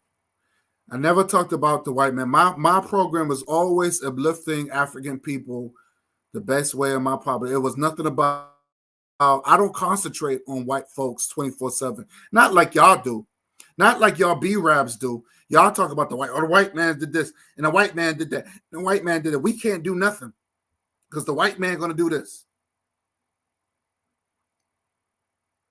I don't talk about the white man. I talk about us. I talk about African people.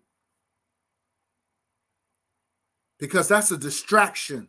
All that is a distraction to keep us in fear.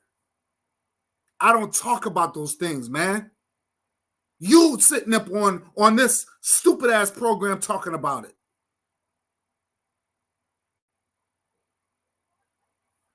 Unbelievable. If I remember in some conversations, you know, guy got a history of having white girlfriends in the past. Now, see, man.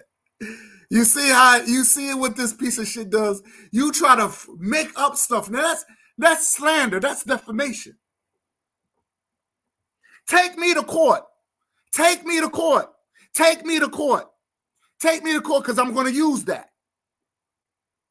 Take me to court. Take me to court, mental patient, because I'm going to use that because you're going to have to prove it.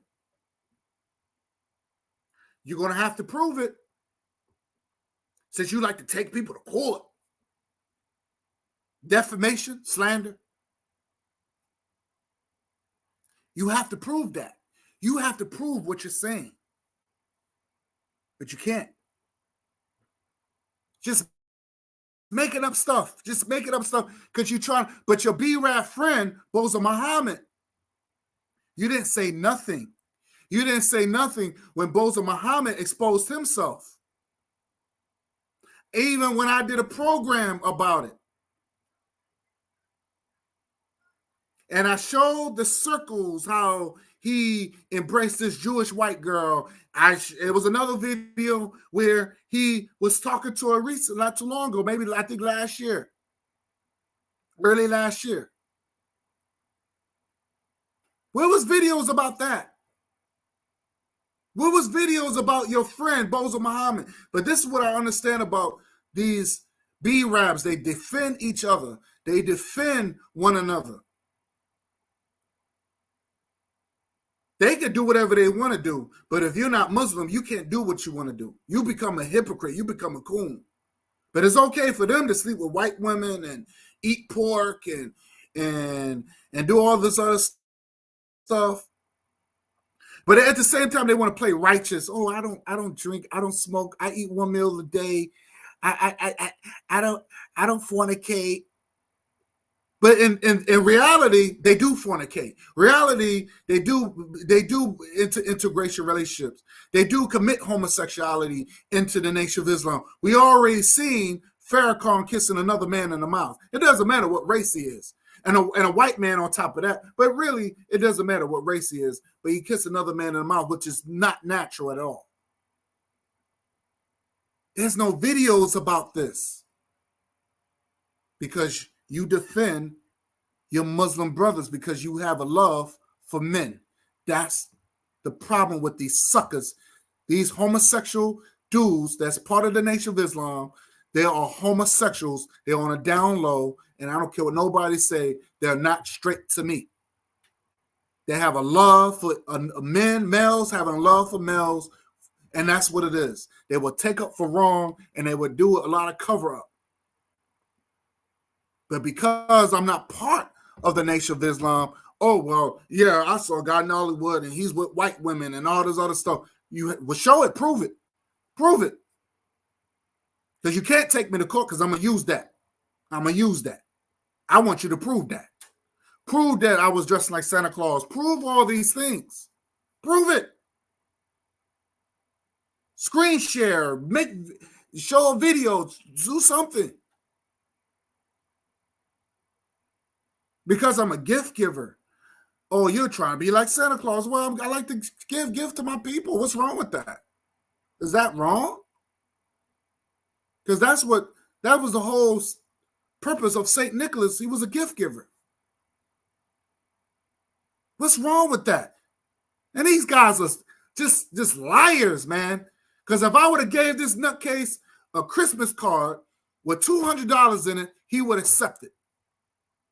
And I would say Merry Christmas, he would accept it. He's not going to sit there and say, well, I don't celebrate Christmas. He would have been like, oh, thank you. Merry Christmas to you too. These guys are fake, phony. In the past. I remember some of those old conversations. Guy messed around with white girls back in the past. Now he's so Pan-African, so pro-blackity, black, and you know, and he don't lick the inside of some white woman's booty hole. You're funny, man. There's no white woman. See, liars, just lying. Wow. People will say anything. Prove that. I want to ask you for some proof. They can come from anywhere that would tell you, I've been with her. She'll tell you I rejected her. She'll never tell you, I done had white women cry. Oh, you don't like me because I'm white. Now, he's already letting you know he had white women talk. He's already exposing himself, saying that he was engaged with white women. You see how you like I said, let people talk. They're gonna keep talking. And they're gonna end up hanging them. They're gonna end up hanging themselves. He exposing himself, saying, "Well, I had white women and trying to get at me, and they wanted to get at me, and all this other stuff. You was engaged with white women. Don't see this is things that you was doing." But I don't think he slept with any woman. I do believe that he been with dudes. I do believe that highly. I don't think he been with women. This guy who's talking, I don't think he been with women. I do believe he been with a lot of dudes sexually. Yes. Yes, I can't do that. You're a nice person. You know, these white women that I met, look, if I wanted to be married to a white woman, I could have been married to a white woman a long time ago. These white women had money, and they treated me nice. Wow. This white lady told me, you don't have to work for the rest of your life. You know, I keep thinking about it. I said, damn, I should have took that offer. Let me say this. That's a lie. Ain't no white woman. Let me tell you this. That is a clean lie. Ain't no white woman going to take care of a poor black man. Ain't no white woman going to take care of a poor black man. That's unrealistic. Unrealistic. These white women ain't not taking care of no poor black man. They would take care of a poor white. They would take care of their own men before they take care of a poor black man. This is the reason why you have a lot of black men who got money that would take in poor white women. But you will never have a white woman take care of a poor black man. Never. So that right there is a lie.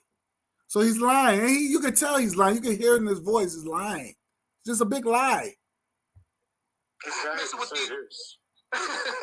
They're gonna probably take this video down. But I hate to say this. They're probably gonna take this video down, but man, to our brothers out here, I don't give a goddamn. I'm not Dr. Mark Johnson. I don't give a goddamn if you rape them.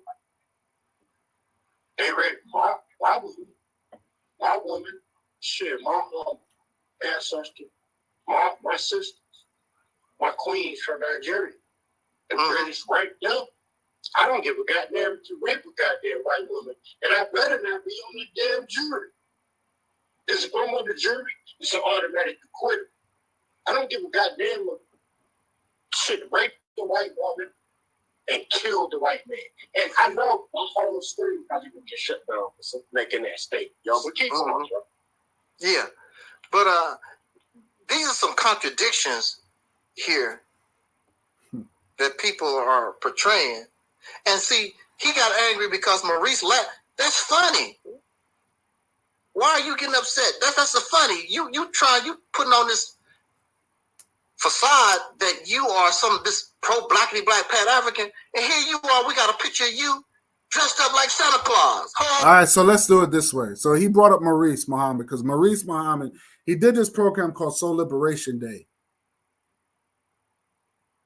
And Maurice was on the panel, and what happened was this mental patient was trying to air me out and trying to embarrass me. And instead of Maurice having my back, he decided to chuckle or laugh or whatever. He laughed about it. He thought it was funny. So let's do it this way. Let's screen share something. Since people want to make a joke out of things, but I want to screen share something. Let me see. Let me screen share. I know I have it here.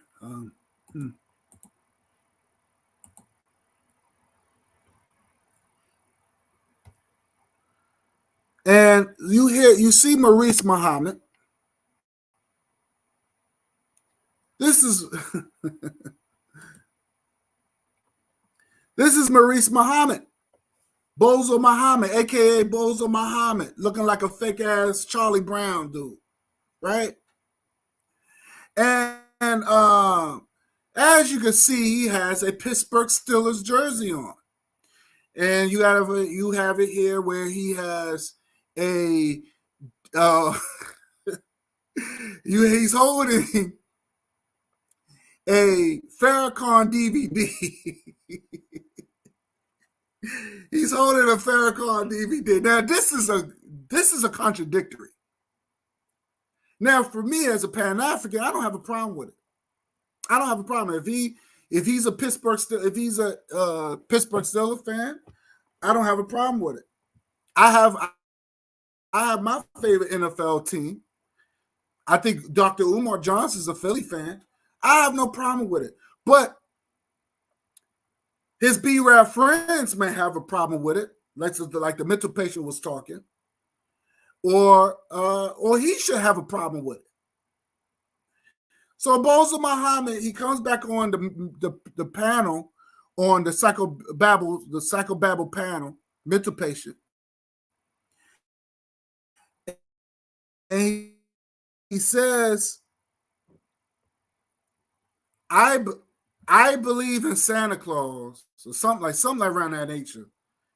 And he said he haven't seen Marcus Garvey with no Christmas shit on. This is this exact words. Okay. Now I could say the same thing about him. I could say the same thing. I could say, well, I don't see your master fraud Muhammad with no NFL shit on. And I could even go further by saying, and which I know this for a fact, I haven't seen Elijah Muhammad with no NFL shit on. So, sir, why are you wearing an NFL?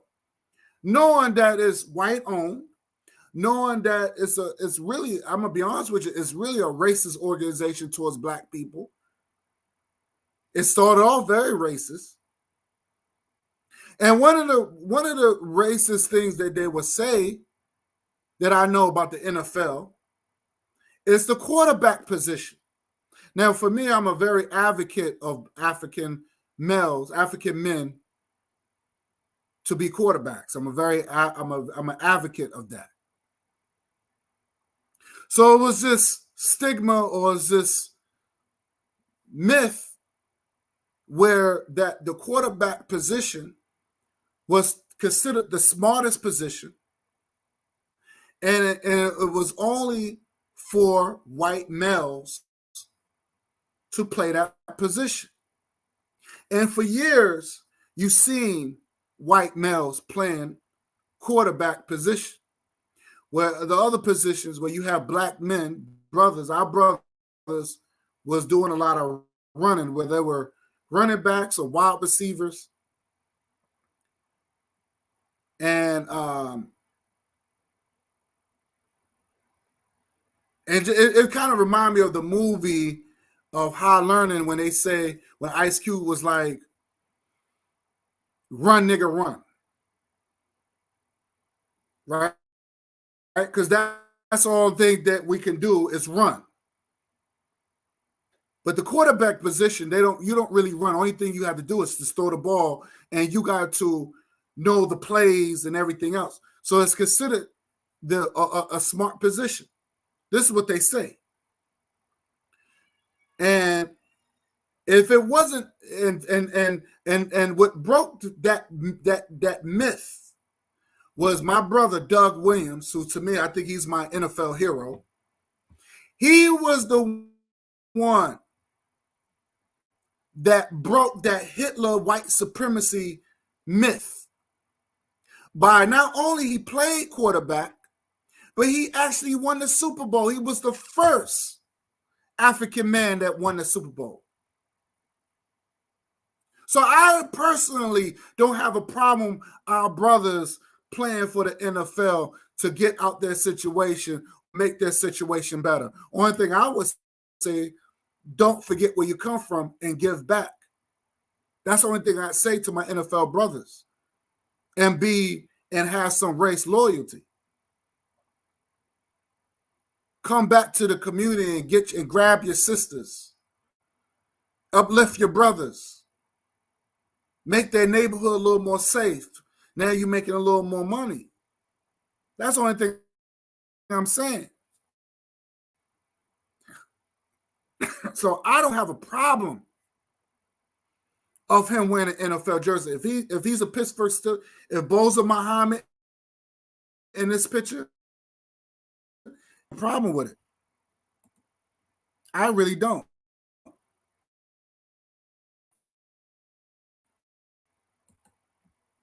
I really don't. You know, if he gets his knowledge from Farrakhan, I don't have a problem with that either. But his b-rab friend has a problem with it. I know he has a problem with it, but he won't say nothing. So I tell Boza Muhammad, this is a contradiction according to your philosophy, sir. According to your philosophy, this is a contradictory. I haven't seen your master Wallace Muhammad with no NFL shirt on. So why are you wearing it? Why are you wearing a jersey? And I think it's a little fruit gazy because as you can see here, he has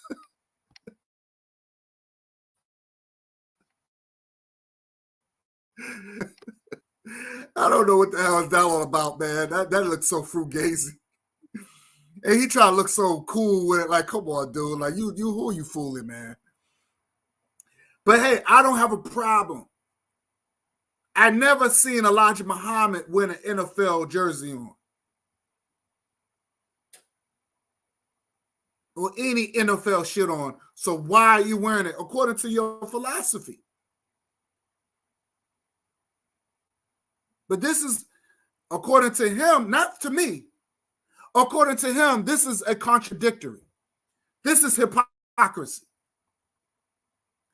You wearing a white-owned NFL. Black people don't own the Steelers. They don't own the merchandise. But you wearing it. But then you holding the Farrakhan DVD. Boy, I tell you. But I don't have a problem with it. I don't have a problem with it. It's all about sharing information. It's all about catering to your people. I don't have a problem with it. I don't, as a Pan-African, I don't have a problem with it.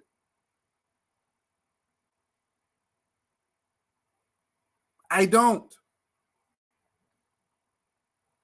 But his b-rab friend, the psychobabble mental patient, he haven't spoke about this. Because they like to do things in the dark. But like they say, what you do in the dark will sure come to the light. I have nothing to hide. So by you mentioning all this, which is not true at all, I don't really give a shit. It doesn't bother me. You're not hurting me. I'm just telling you to prove what you're saying. Prove it. Prove what you're saying. But this is pure evidence. I'm giving you proof evidence about this Bozo Muhammad character. Let me get out of here.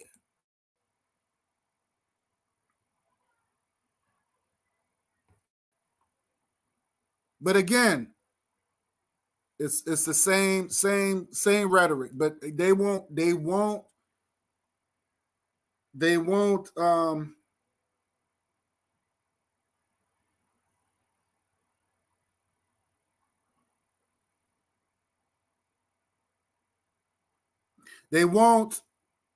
explain.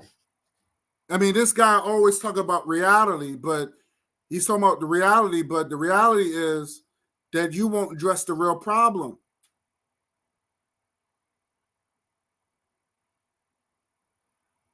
So again, because somebody wear, like I said, it doesn't bother me because men make the clothes. Clothes don't make men. So it should not even be important who wear whatever they on their head. So again, if I wear a Yankees hat, does that make me a Yankees player? Can you make a video? Because since this person like to make the video to explain what you're talking about. And again, I'm not trying to bring up old, like I said, I'm not trying to rehash old stuff, but I'm trying to make clarity. This video is a 2-year-old video. It's 2 years old. But I thought it was very interesting because I never heard this video before. Like I said, I'm not going to play the whole thing. But I'm going to make my point. I'm going to make my point. And here you are, we got a picture of you dressed up like Santa Claus. Ho, Negro. Now, again, he has to show evidence. He has to show evidence. What do you mean I dressed up like Santa Claus? No one ever saw me dressed up like Santa Claus. No one ever said that. No one. He said I dressed up like Santa Claus. Show the proof. Show the evidence. Show me that I'm in a sleigh and I'm wearing the whole outfit. I got the reindeers. I got some little elves with me. I got a big bag of gifts. Show me. Show that. Show that that's me. Show that. Like a real footage. A real footage. No satire videos, no making up stuff. A real footage of me saying, if you claim you got a picture of it, show the picture.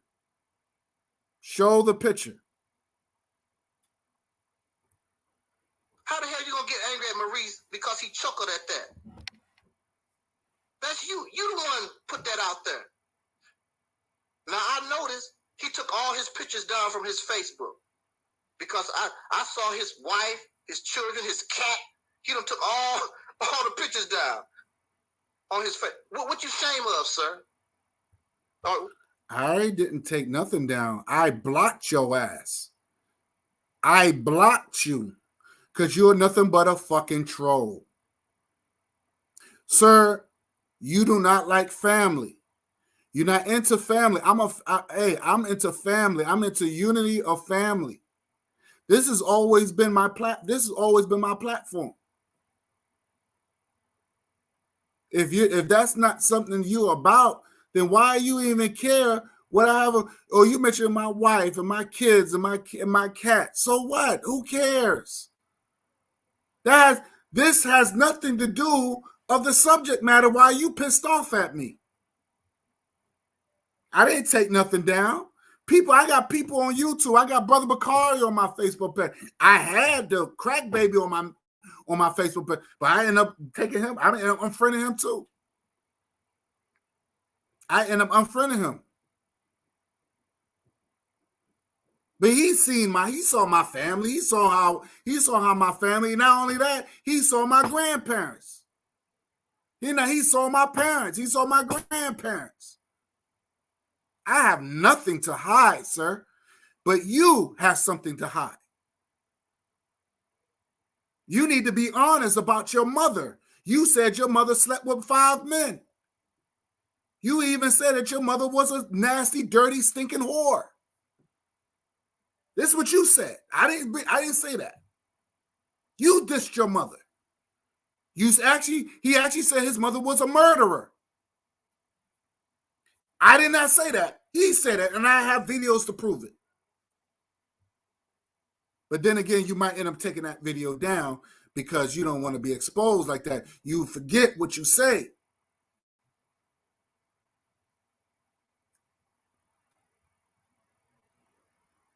He actually said, my mother been with 5 men that I know of. That's a lot, in my opinion. That's nasty. That's nasty. Your mother is what you're letting people know that your mother was a nasty, stinking whore.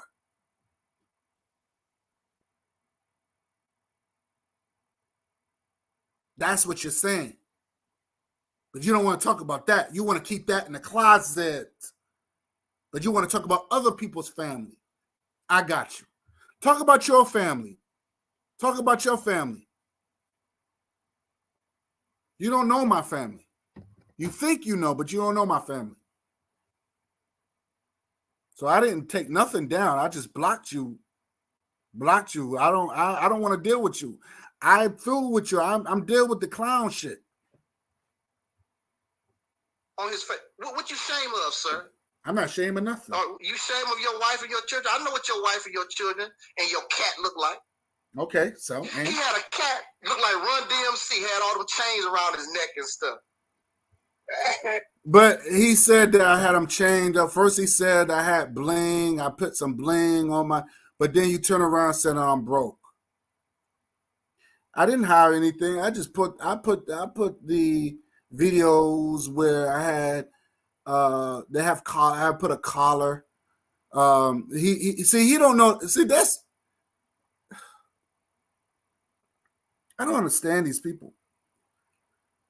You don't know the difference between a chain and a cat collar.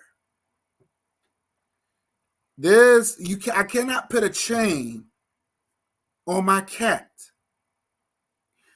There's a difference between a cat collar and a chain. Now, there's videos that I posted, and you can still see it, where I put bling on my cat. He has it's a collar. It's a cat collar. It's a cat collar, and I have videos to prove it. So I don't understand. What do you mean? I put rope chains and all that stuff, just making up stuff. But this guy, what do you expect? This guy come from the cuckoo's nest, just making up stuff. And you have the crack baby. He's sitting there falling for it. Just laughing and giggling. Think this shit is funny. It's comical with it. This is entertainment. I'm still waiting on the real issue. What do you have a problem with me about? I'm still waiting on the problem. What you have a problem with me about? I'm still waiting on that. He had a black cat. Had ropes and stuff around his neck like he Run DMC. Now you see how the crack baby's laughing? He's laughing. The fucking dirtbag from Michigan. Crackhead, piece of garbage. That's where your woman left you, you bitch ass. That's where your bitch left you, right? Punk. And you laughing. No defense, but you're laughing. And then you smile in my face. Ha ha ha, brother. Get out of my face. Get out of here, man. I didn't even know that he was doing this. I didn't even know he was doing this. This is my first time listening to this shit. And it's hurtful. It's hurtful. But that's all right. That's why I'm glad the true colors came out. I'm glad all this came out. I'm glad. I don't have to deal with it no more. I'm glad. Just somebody. You talking about a picture or a cat that he actually owns? No, it's this cat in the house, I guess. No, I guess these are photos of his people.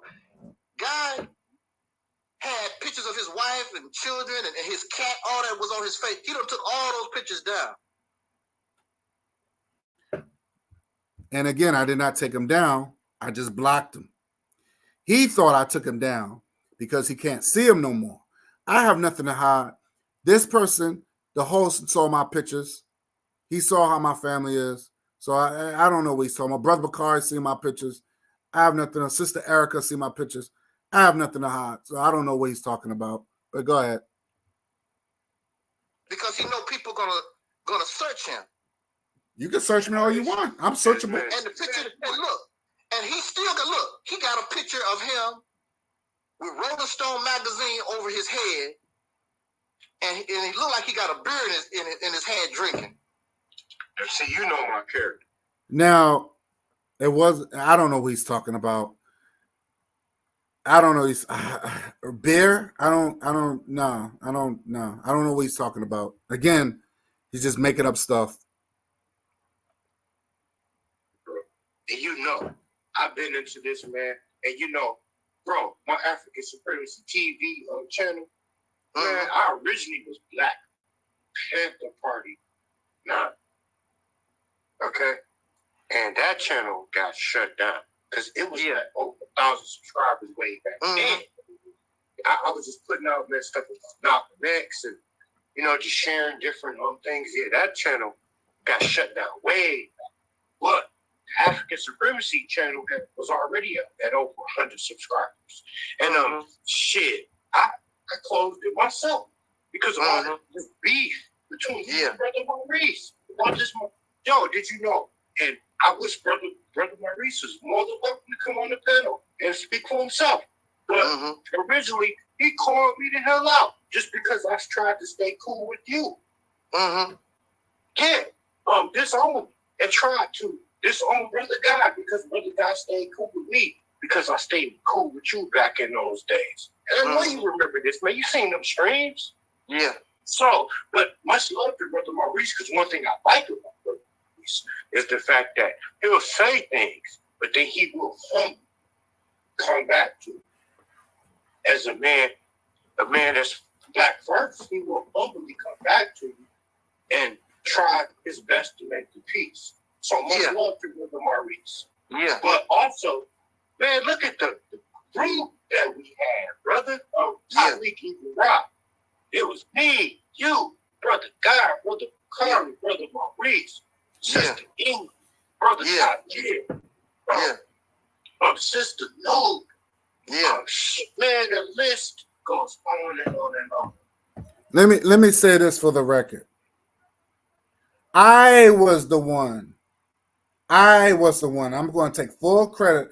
I was the one that built that team. I was the one that did that.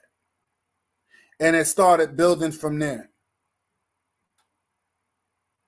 I was the one that brought the family together, because when you under Pan-Africanism, you bring what they call African unity together. But what happened was egos start coming in between the two b-rabs, Bozo Muhammad and psychobabble mental patient. I get a call from the crack baby, and they was like, oh, they beefing about this Mississippi campaign crap. First, I didn't want to get involved. So, but then we discussed it. We discussed it. We got on the panel, we discussed it about this idea. And every time I said, look, if this happens, we have to put a Pan-African ideology into it. Because our people need structure. African people worldwide, they need structure. Because without structure, it'll be a bunch of Negroes going wild. And this is what you're seeing now. Every time I had said that, this psychobabble mental patient kept saying, well, you know, this is America, and we can't violate federal laws and blah, blah. All of a sudden, this more scientific crap start coming down. When Negropeans start talking that, there's nothing I can say or do. I said, well, since it's going to be like that, then I'm out. I don't want to discuss this no more. He got upset. And this is during the time that me and Boza Muhammad, we was on the same page. I remember that. Me and him, we was on the same page. Then Boza Muhammad, he joined the Coon. He joined the Coonery. He's FBA now. He loves everybody.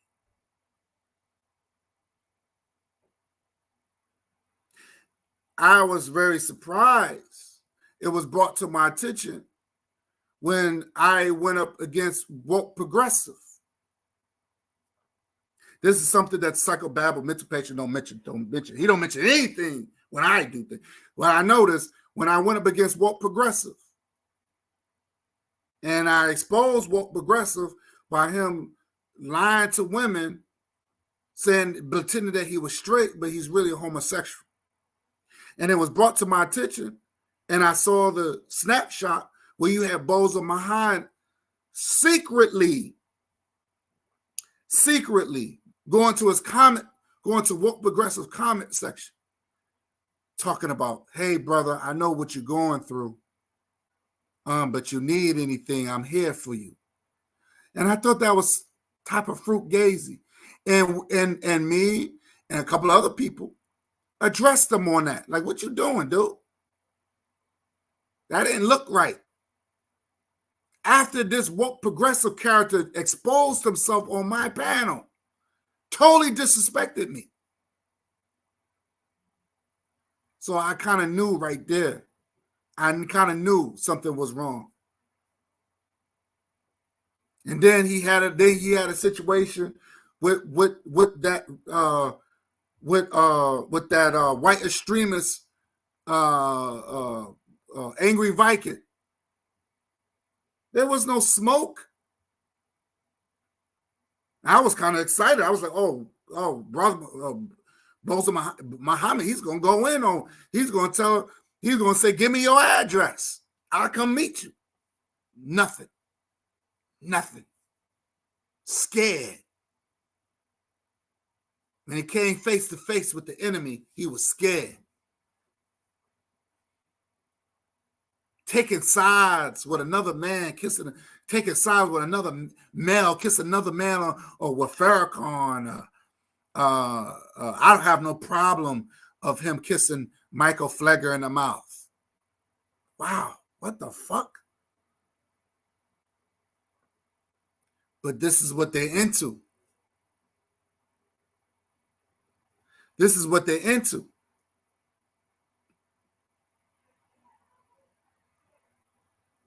They're into that type of lifestyle. But none of that stuff is being mentioned. So I have no interest in Boza Muhammad no more. Those times are done. Like I said, I has to cut the weeds out. This is the reason why I have to, I have to stick with alike minds. That's the only way I can grow. That's the only way I can be strong. That's the only way I could continue to fight. This host, he was weak. He's all about the trend. He's all about if I can make money off of Pan-Africanism. This man's a thief.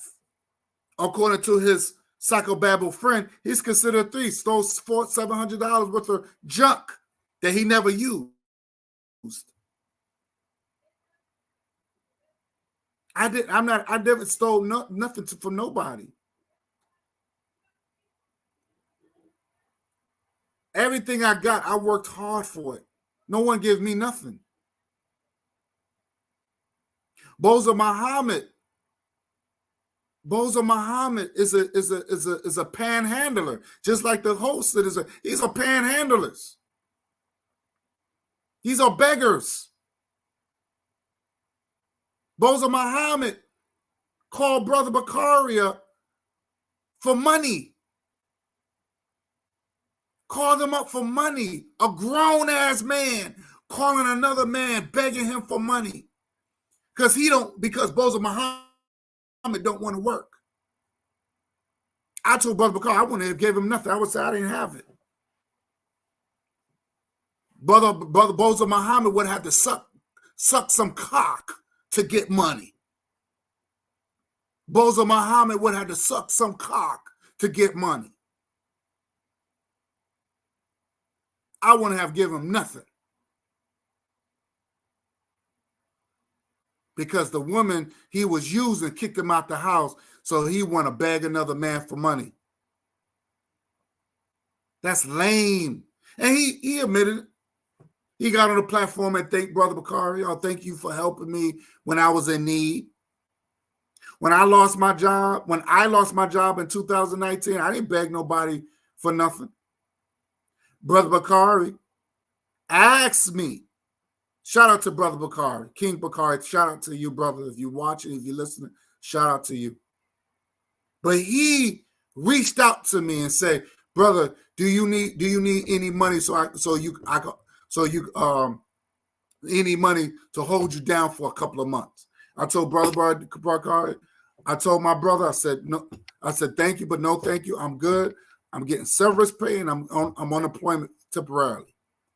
I was getting 2 checks. I was good. Begging is the last result, not my first result. Begging is the last result.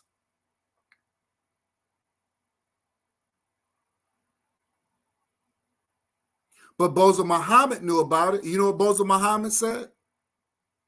He said, "Oh, I'm sorry about your situation. Let me talk to somebody in your city to see if they can help you to get you another gig." That's what he said. He didn't offer me no money. He didn't say, "Do you want me to send you some money to hold you down for a couple of months?" Nope.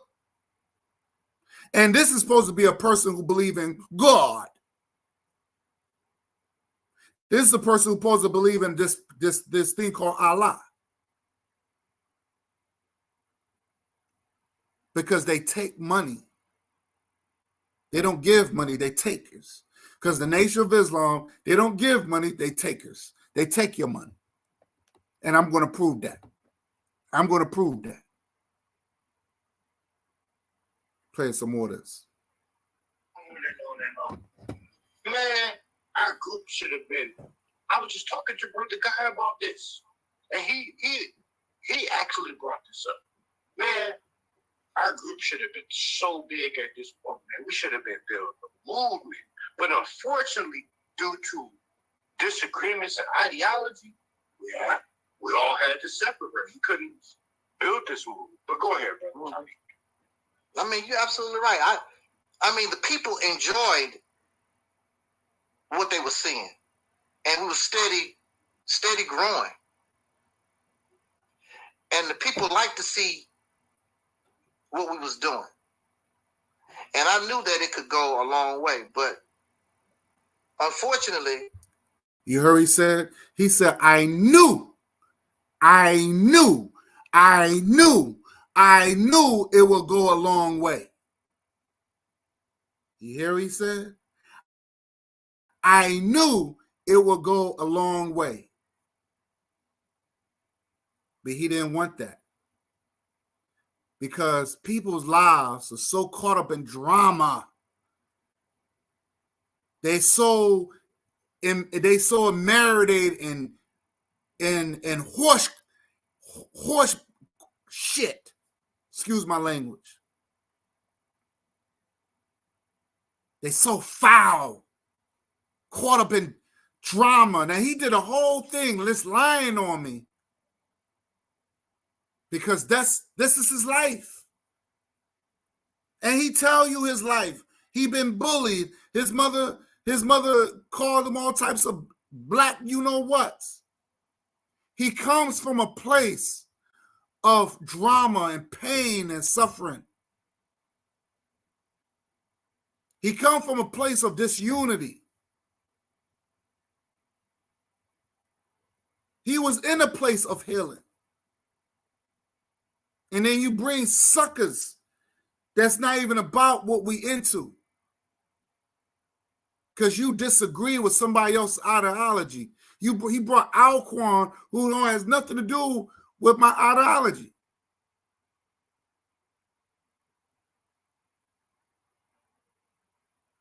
And yes, we was growing, because I made it that way. I was the one. It was me that made it possible. Not you, sir. Not the crack baby from Michigan. It was me that did that. I am Umoja. I am Umoja.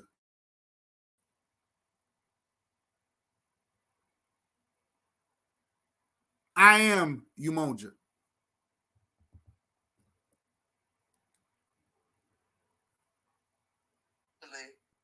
When we start thinking what we want, see, it's not about what Angel Snub Nub 7 wants. See, Operation Exodus Mississippi is not about what Angel Snub Nub 7 want. Because if it was up to Angel Snub Nub 7, I don't want to be around Pan Africans. I don't want to be around Christians. I don't want to be my vision. But this is how he feels. This is how he feels. I don't want to be around. See, I'm honest. If I'm not comfortable around something, I'm not being around with them.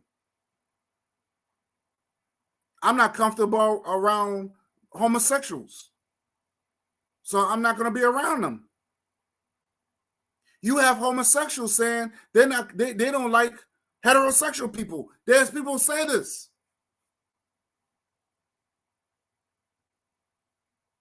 I don't have to be around people I don't like or I'm not comfortable with. That's a choice. You don't like Pan-African people? Then go on, do your thing. Create a world for yourselves or for your people that think like you. Create that world. I won't be part of your world. And I think that's simple. He is the one who created this pipe dream idea. We had a big discussion on it. And it don't work for me. Because you have this American illusion that you accepted, and you're not accepted into the American system. You're not accepted. Even white people don't believe in their own system. Let's be realistic. White people don't even believe in their own system. With all this rigging of votes and all that stuff, they don't believe in their own system. All this politics, flip-flopping, they don't believe in their own system. Let's be realistic. For what I want, religion would be outlawed. There's no religion, no spirituality, none of that crap would be around mine. That's what I want. I just have to ask you this question. Okay, when you say you don't want to be part of Pan-Africans, like what is Pan-Africans? I don't know. I don't know, really don't know. Say he said he don't know. You say? He said he don't know.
Okay, sorry about that. But he said he don't know. So why are you talking about something that you don't know nothing about? Why are you talking about something that you don't know nothing about? You made the claim, though, brother. You don't want to be around Pan-Africans. So what is a Pan-African? Right. Well, What is a Pan-African?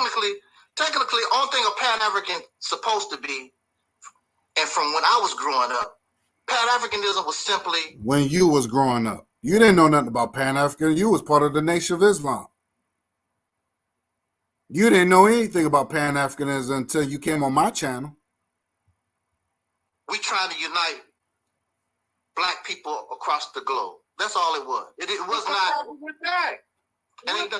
Bro, I mean, this is why, man, I still be... I'm talking about, did you hear what you just said? That what a Pan-African is just a black man that wants all black men. All black men. I can get with that. Where you at? Right. I can get with that. It's not, that, brother? I can get with that. I'm talking about this modern day stuff, like what God be talking about, kill the homosexuals, and I hate the interracial, all those dumb stuff. I don't want to hear that crap. Wait a minute. I never said that. I never said those words. Again, you have to show receipts. When you're making claims, you have to show receipts. Like I said, take me to court. Take me to court. Because you will have to show all that crap you're saying. I don't know what you're talking about. Where are you getting this information from? I never said that. There's certain things hell, even see, this is what I'm saying about the whole getting justice. This is what I'm saying. Our people need structure, and there is consequences.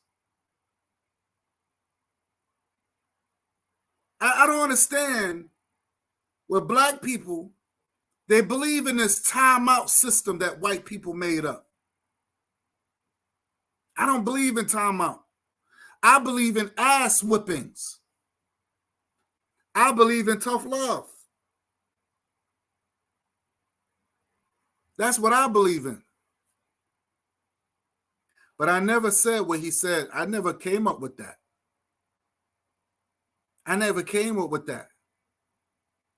But it's also, we have to deal with respecting one another. If you know somebody's not about certain things, then why are you coming around that person trying to prove a point?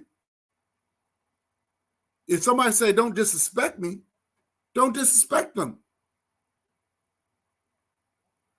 That's what you're saying. But your Nation of Islam supposed to be against homosexuality. According to your Bible, is against homosexuality. According to your Quran, it's a homosexuality. But y'all believe in pedophilia. I know that for sure.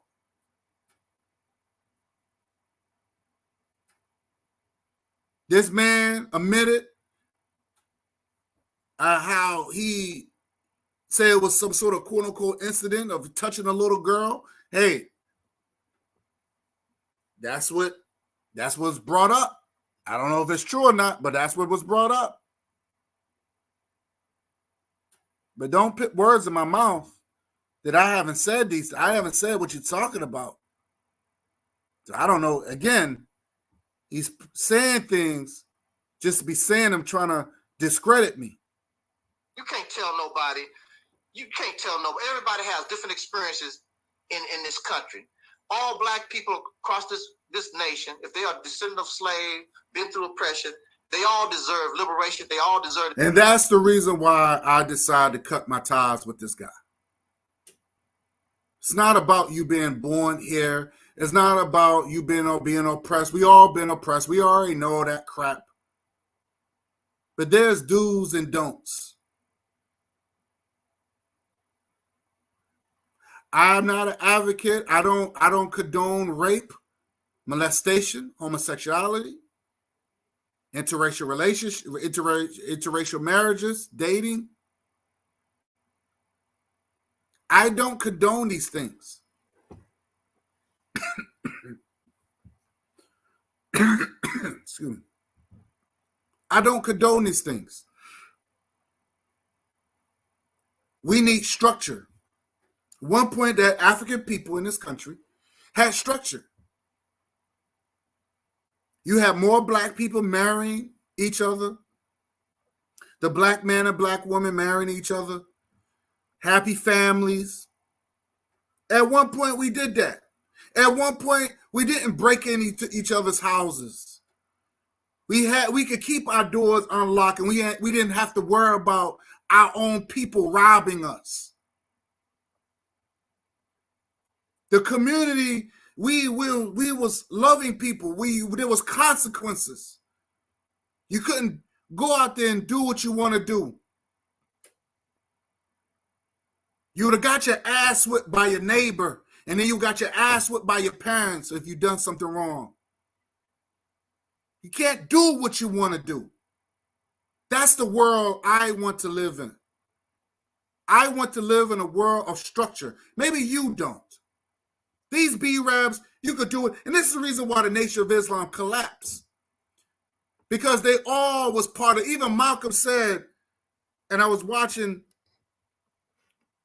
Omar Shabazz, that's what this his favorite guy that he likes. Even he said he saw Malcolm X seeing other ministers eating bacon and all that, eating pork and all that. They don't even practice what they preach. You come from a nation that don't practice what they preach. How dare you gonna come at me over something silly like that? I have every right to say what I say. You can't judge me. They said, and according to the Bible, yeah, I was raised in the church too, sir. And then the Bible said only the righteous should judge. You ain't no righteous person. You ain't righteous at all. They said only the righteous man can judge. You can't even keep a woman. You don't even like kids. You don't even like the vagina. You don't even like the woman's body. How dare you come at me? When the last time you've explored the world? Go out and travel. I don't care if you go out in Europe somewhere. Go and explore the world. Learn some things outside, instead of just living in that small, dusty apartment of yours. That senior citizen apartment.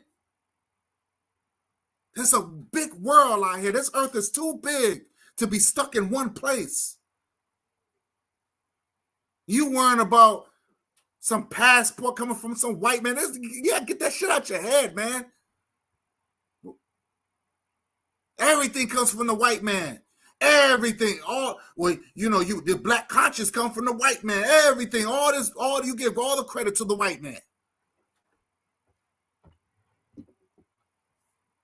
Black America came from the white man too. That I know that for sure. The whole quote unquote Black America, that came from white men. I know that for sure. I know that for the fact, but y'all use it. Y'all use it. That ain't come from you. We come from us. They didn't come from us. Silly people, man. These people are sick. Some of our people need to go back into the mental institution. These people are fucking sick. Descendant of slave, been through oppression. They all deserve liberation. They all deserve to be happy. I don't give a damn if they're homosexual or if they're crackhead or wherever they come from or in this world. That don't mean that I advocate. That don't mean I advocate that behavior. Yes, you do. That behavior. Yes, you do. Or nothing like that. Yes, you do. But the people, they deserve just like the way you live your life. There's a lot of people don't like the way you live your life. They deserve justice. This is what the crack baby was saying. Well, they deserve justice. They deserve justice. Okay, I got you. They deserve justice. This is the nonsense. I don't talk about those things because those things are not related to me. Those are European culture crap that has nothing to do with me. I don't control that. When black people live white and do white lifestyles, do all this unnatural acts, it don't apply to me. I'm not talking about those black people. There's black people that I fuck with, and there's other black people that I don't fuck with. There's the other side of black people I don't deal with like that. Marcus Garvey made it perfectly clear that we have black enemies. That's not good for us. And he said, you got black people that are no good here, and they will be no good anywhere. Not just Africa, anywhere. This is the reason why they would rather stay here in the United Dump.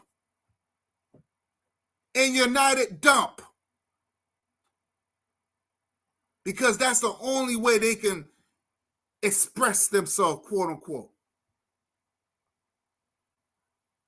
Because no other country is not going to tolerate that shit, man. And because if you got other African people ain't going to tolerate it, I'm African, I'm not going to tolerate it either.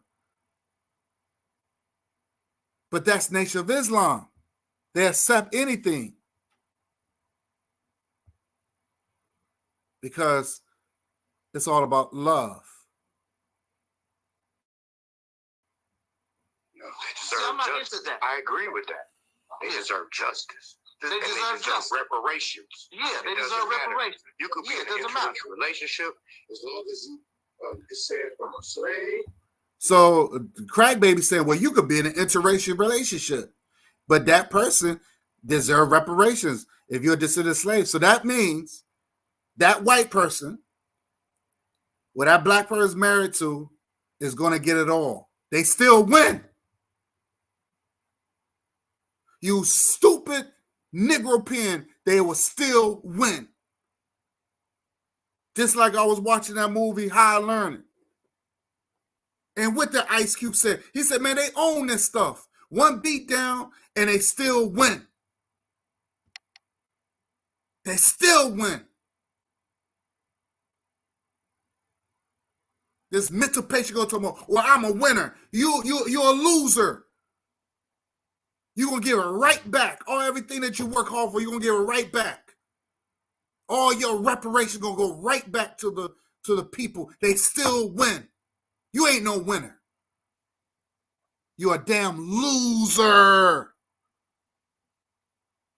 Can't stand these black people. That's why I'm so glad I don't deal with these motherfuckers no more, man. I'm so happy. God, I'm so happy. These people pretended to be my friend. These people pretended they had love for me and supported me. And all this time, they going behind my back and they double talking. But they get around me, hey, brother, we got to unite and all this other stuff. And you double talking. Crack baby bastard. Double talking. Can't stand that dude, man. Or you just send segregation. You just separate. No matter what you choose to live your lifestyle to this day, because we always talk about we rules. But you can't chop down a tree and leave the roots there. It's just going to grow back. We have to leave roots. So, yes, sir, I agree with you. Continue. Yes. That's what I put this out there for the video. Whatever. Yeah, so, see, Operation Exodus Mississippi is not about my personal wants. It's about what is in the best interest of a people and understanding the diversity of that people so they can come together and work together in order to make this a reality. Of course, you're going to call something a pipe dream when you're selfish and the only thing you want to do is look out for what you want. So yes, of course it's a pipe dream. And of course it's a pipe dream when that's not what you want, because you're not going to help make it a reality. So of course it's a pipe dream. Now, On the live stream we had with Guy, he was talking about how he dressed up like Superman and he wants to be this role model for the children, whatever. And I asked him, how can that compare with taking control of a state and show the children a real Superman, what real men? I don't know what the hell he's talking about. I don't know what this man's talking about. He's bringing up Superman. He's always bringing white superheroes and putting that into his programs. That has nothing to do. What the hell are you talking about? I never said anything about dress like. Where are you getting this Superman crap from? Just making up stuff. I don't understand these people. These people are sick. I ain't talking about no fictional character. I'm not talking about putting on no bed sheet talking about I'm Superman. I'm talking about men really going out here to do the job, take control of a state. You take your young children, your young boys and your young girls, and say, we control this. It's our laws. We control this water. See these lakes and these rivers that go through Mississippi? We control that. We control the electricity. We control the gas. We control the jail. That's the real superhero. God represents fantasy and fiction, fairy tale. Operation Exodus Mississippi will give you real superhero. And you don't have to wear a damn cape. So which one do you want? The fake superhero? Yo, this guy's stupid. Or the real superhero? Now, it's easy to live in La La Land. You bring up superhero. But in order to be a real superhero, it's going to take a whole lot of work, a whole lot of sacrifice. And a lot of these people not willing. The only thing they want to do is make a YouTube video and do some tiddlywink stuff. If you look, Brother Craig, if you're not willing to do it big, you might as well sit your happy ass down. Your little selling some red, black, and green shoes on the corner, your little funky African school, all these little tiddlywink. Even if now you see how he make fun of these things. He's already letting you know that we make shoes, we make clothes for our people, and he do not like that. That's huge. That's big. But he don't talk about the Asians when they do it. You don't talk about the Europeans when they do it. You rather for black people to buy Gucci, Tommy Hilfiger. You don't talk about those things. You don't make mockery of those things, but you can make mockery of African people, creating their own clothes and feeding our people clothes. When we do these things, that's low-level stuff. You're an ungrateful, garbage man. What have you done, sir? What have you done? And I brought this in my last video. This guy claimed that he gave $6,000 in a raffle. Just giving money away. How did that help you? How did that help me? You giving money to strangers for people that didn't do anything. How's that helping me? But then when you got sick, when you got ill in the hospital, where was these people that you gave all this money to? There was nowhere to be found. So that means you're giving away $6,000 didn't do a damn thing. Didn't build nothing. You could have invested it into something that was worth something. You could have invested into your campaign. But you squander it. You just gave it away. Just gave all that hard working money away. You worked for that money. Instead of just investing it into a black-owned business, you just gave it away. Just gave it to anybody. Some of our people are very wasteful. They're very wasteful. And then they complain when they don't get no return back. I'm lost. I'm a little confused. Got $1 billion company. That don't mean nothing in the grand scheme of things. because that little stuff can only help a little people. But something on a grand scale of the Mississippi campaign, you gain power because you got to respect a state. Even right now, though we don't control Mississippi, if Mississippi speaks, it's going to get heard by the federal government. See? When the attorney general. There we go with the federal government. Federal government. See? As I said earlier, it's all about it's America and we got to follow it. See? The more stuff come out because they're all part of it. They're all part of this Islam crap. Make his motions in the courts and whatever. He represents the state of Mississippi. Let me give you an example. Let me fast forward this. Brother Craig, you remember those immigrants with those who had the sperm don't meet the Trump wanted to we control the game. We have not going to create a big beef or something between myself and them. You failed. You failed, Google. Is it really because we're so violent and nasty and evil? No, it's because of these laws. Put people in a... But when your head is filled with all these different red, black, and... I'm trying to figure out... That's how much she hates Malcolm X. And that's one of the things, besides sucking penis, the Malcolm X issue was a problem for her with me. I'm going to go back when Craig said... Muhammad, I'm going to keep it... Because it hasn't even been a week. It hasn't even been a week. Now, accusations that's been made against you, and just tell the story. Actually, to the queens, we all deserve queens. We all deserve sisters. Now, I want to see when he said something about he's pan-Nigerian. Man, I want you to join this panel, bro. Because it's your time to shine. It's your time to at least come on and just give the people, let the people know your side of the story. See, I hate to be in between these breakups, man. Because you and Aaliyah Muhammad, I'm going to keep it, you know what I'm saying? So, I don't know what happened and why that union went sour. System. And I wanted to talk about and do all shoot, I mean, I've known of you for about 14, 15.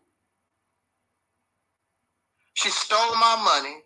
Videos that I've been watching over the years regarding Malcolm and how you heard the act. And yes, I have taken you were against the next. So stop nut, man. I want you to join this panel, bro. Because I know, man, it was like a heated discussion yesterday. And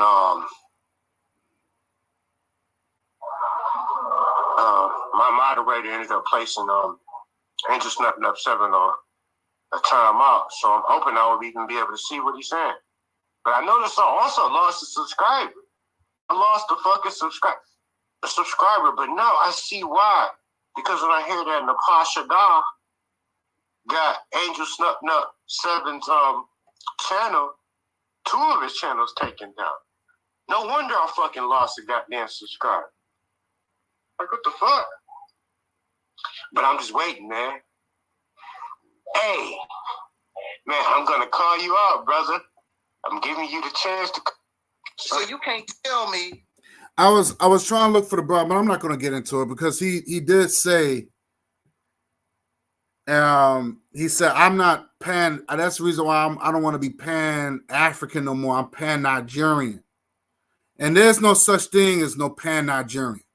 That's like me saying I'm pan-United States. Or I'm pan somebody who's from here, they move some, or I'm pan-United States, I'm pan-Mexican, or I'm pan... You can't be a pan-country.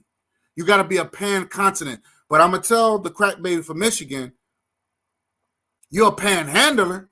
I know that for sure. You're a beggar. I know that for sure. So I'm not gonna get it. I forgot where he said that at, because he said that just let you know I'm not what did, and I'm trying to. so she talking all the lies to taking you were against the Nation of Islam because brother okay, just a second, bro. What I was about to tell you, bro, is can you hear me good? First of all, can you hear me good enough to be able to make out what I'm saying, bro? I hear you just fine. Okay, cool. Well, first of all, what I was about to say, and then I'm gonna pass over the microphone to you, is you and Aaliyah got to take into account during that time period, man. Look, at black folks had nothing. You know what I'm saying? So that stuff. So I don't know. I forgot what video that was. I thought it was this one. Maybe it wasn't. But he say he was pan-Nigerian. I'm assuming it was this video. I just can't find it. And I'm not going to go through all of it. I'm not going to go through all of it. But I'm going to end that live right now. I'm going to bring up something else real quick. A couple of other things I want to bring up. And I'm going to end this live. And hopefully I don't have to ever talk about this again. It was another live video with the mental patient. He went up against this white guy named Common Sense. That was 5 years ago. And I'm going to address something because this is dealing with this aberration. This was during the ADOS movement. This is way before Tariq Nasheed came up with this FBA garbage. And sitting there line, like I said, I have no problem people disagreeing with information. If you want to attack me, information, keep it informational. I like to learn. I don't know everything, but I like to learn. But I know when something is false, I'm going to call it out on it. So he interviewed this white guy. White guy, I ain't gonna front. It was a nice debate. I think the white guy has some really good points. I think, if anything, I think the white guy won a debate. I'm gonna be honest with you. The white guy won a debate. He won the debate. Because when you're not equipped like that, and when you're not equipped, especially when you're dealing with white people, when white people give you a chance to challenge them, you got to come with your A game, man. You can't come with no foolishness. So I thought this was very interesting.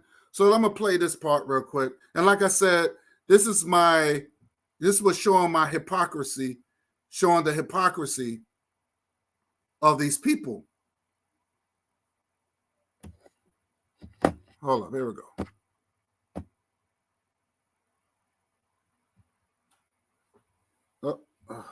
Okay, no, we are live on the air. Let's see if I can play that part. We should be created equal. It has nothing to do with human nature at all. And none of us have seen human beings in their natural environment. So the chat room. I'm talking to the chat room. I heard, but what you said was the common sense guy should know this. And I already know. That's why I haven't said it. But you should. You should know. That's why I haven't talked over you, sir. Right. So I'm quite happy talking with you. Right. See, this is the thing. When you're talking something somebody likes, it's called preaching. It's called teaching. When you're talking loud and saying something people don't like. I just think that when I was thinking, I was so, should I say, I was blaming everybody else by myself. I'm trying to get to the part when he talk about the name. Caucasian people commit just more. The pig was always the one behind the trigger. Our fear from is to separate, because anywhere you find these together, always problem, because there's a different mentality.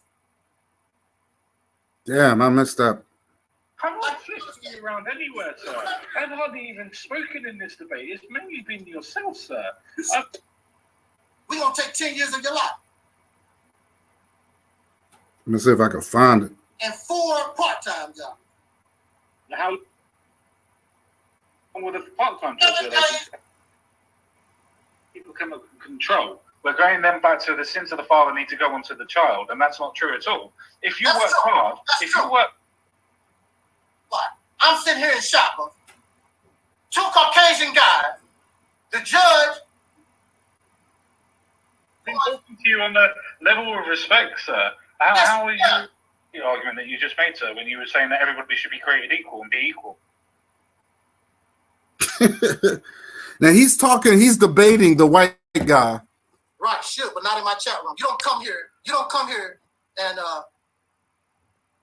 disrespect me. I just take you out.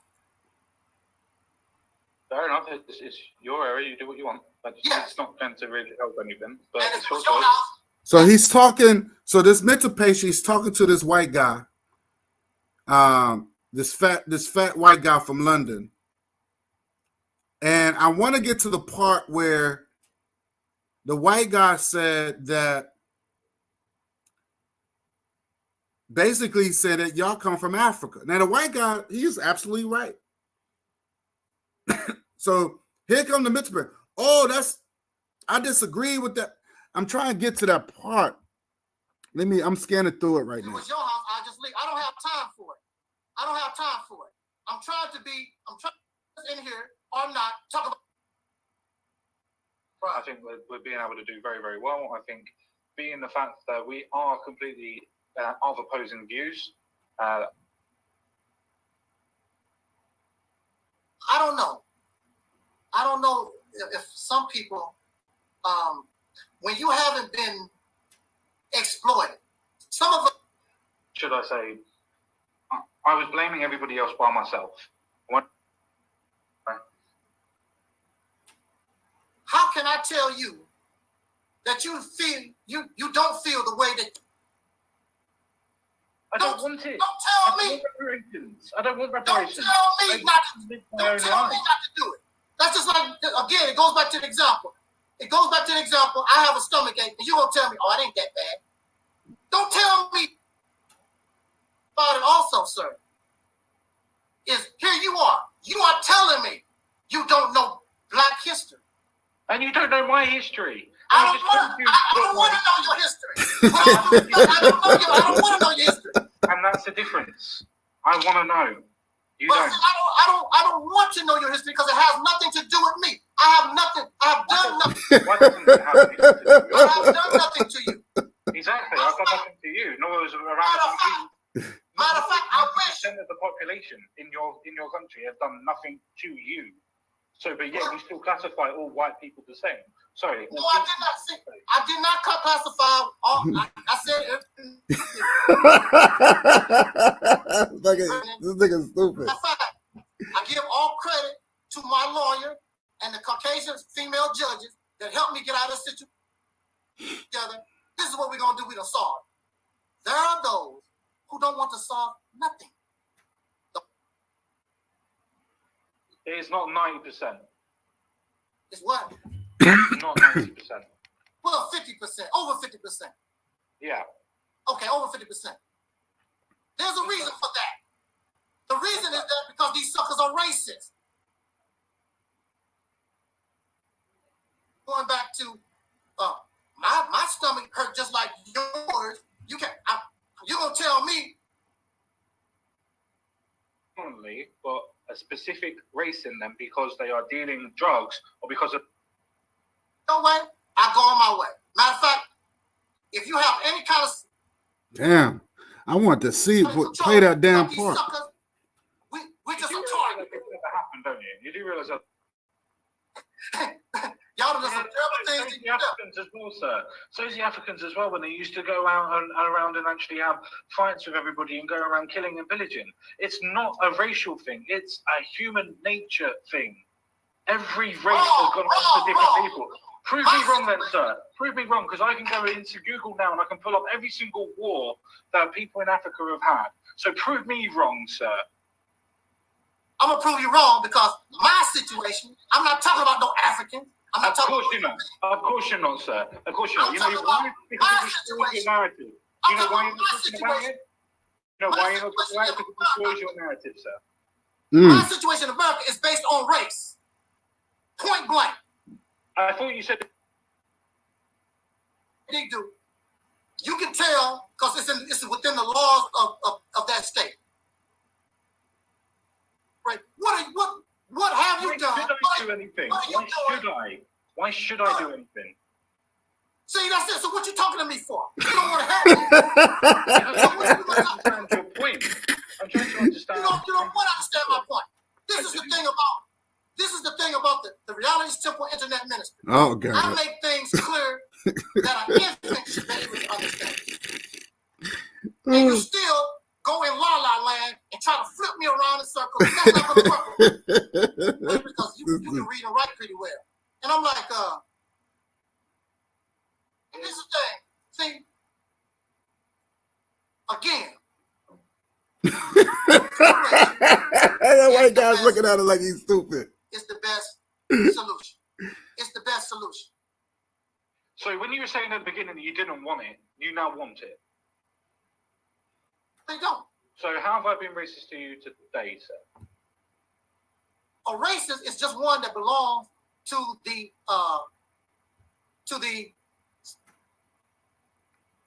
same problem. Well then, they deal with theirs and I deal with mine. You know, by being racist and trying to separate from society. Who wrote the Constitution? Who wrote the law, the Constitution? You mean when the Constitution... Differently. What white person law has been done in Asia then? None. No white person has... I can't... Oh, man. ...decided to divulge in the actual debate. And I already know that. That's why I haven't said it. But you should. You should know. That's why I haven't talked over you, sir. Right. I'm quite happy talking with you. Right. See, this is the thing. when you're talking something somebody likes, it's called preaching. It's called teaching. When you're talking loud and saying something people don't like and disagree with, it's called screaming. It's called screaming. You know, why don't you get out of my chat room? I'll kick you out. How about that? I'll take my screaming, and kick your ass out. And if it was your house, I'll just leave. I don't have time. This man's really emotional. See, the thing about it is, oh, he's kicking people out because... Just have a look. See what you... You never lived in America in the situation that we've been in. We tell you our stomach hurt, and then you're going to come to me and say, how come I'm a young boy? How come I'm a young boy? Caucasian people that understand. Damn, man, I can't believe I lost that shit. So if they want Pacific people, a Pacific deer, why are they still taking one? Can't believe I lost that shit, man. When it comes to that transatlantic slave trade. Oh, here we go. This is what I want. This is what I want to play. I spent all that time listening to that crap, but I want to play this because I want to address this real quick because I'm going to end this live real. Then plan on being here too long. But here we go. Now, the mental patient, he disagreed with the transatlantic slave trade. He one of those type of pretending Negroes that believe that that black people was already here. I don't know what these black people were here. And that's another discussion that we actually had. Again, I never wanted to debate these people. I never wanted to debate Boza Muhammad. Boza Muhammad wanted to debate me. I didn't want to debate this guy named Candyland Moore or whatever, this Morris dude. They wanted to debate me, and they all got defeated. Even with this b-rab, he was like, "Oh, we need to name our people soul people and all this goofy stuff." He got defeated. So he decided to challenge this white guy. I think the white guy wanted to debate anyway because he was very calm and collective while this guy was so emotional. But again, it's not about, like I said, if you know your stuff, you don't need to react and yell and scream and all this other stuff. If you know your stuff, you know your stuff. This is the reason why they can defeat Dr. Umar Johnson. This is the reason why they can defeat Brother Jabari and the rest of these guys. They can defeat these guys because these guys know what they're talking about. But I'm going to play this real quick, and I'm going to move on to one more video, and then one more, and I'm going to let y'all hear it. Now, this is the mental patient. He decided to debate this fat white guy from London, remind you, from England or whatever he's from, not in the United States. He's from London or whatever. But let's see. I'm just going to play you what he said. First of all, that's a long journey. It don't even really make business sense. I'm not saying that we don't have connection to some of those. I'm not saying that they did not bring people from the continent over here. I'm not saying that at all. I'm not saying that blood is not part of us. That's not what I'm saying. What I'm saying is the majority, the original breeding stock was already here. That's why they call them Negro. And that's why they call us Negro. No. Just a second. I'm not letting you do that. Most Native Americans were kept separate from the slaves from the Negroes. That's right. That's true. The white guy knows this stuff. See, they try to pretend because they're the one who organized this whole thing. So how are you not going to listen to white folks when they the one who organized, they're the one who put all this shit together? This is their crap. So the white guy, he's telling the truth. He's telling the truth. Integrate. They didn't breed. See, no, that's incorrect. That's incorrect. And you must also understand that the Caucasian people here who label people and describe people, as far as they're concerned, whether you was here on the continent already or you actually came from Africa, they call them all African. That's not true. Make no difference. That's not true. That's not true. That's false.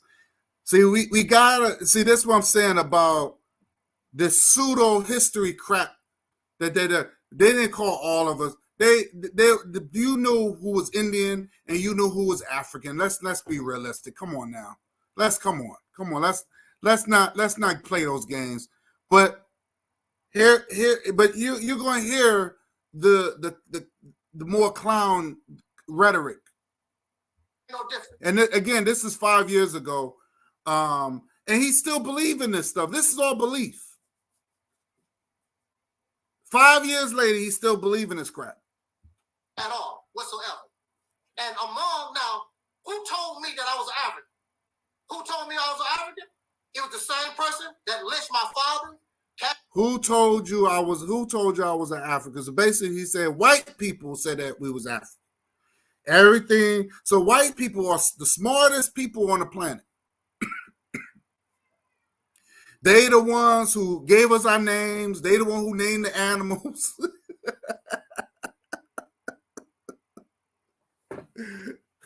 They the one who named the planets. They named the white man is. I swear, man. I don't know, man. Our people are sick. Sick. My fathers raped my mother that lied to me for going on 500 years.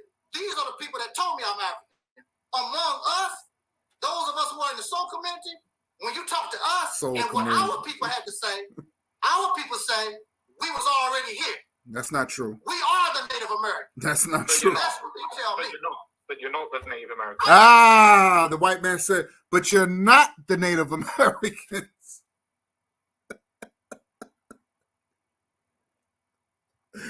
The white man said, this white guy said, but you're not the Native Americans.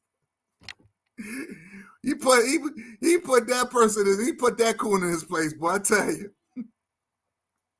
But he just said, well, if we the same people, it was the white man that said that we was Africans.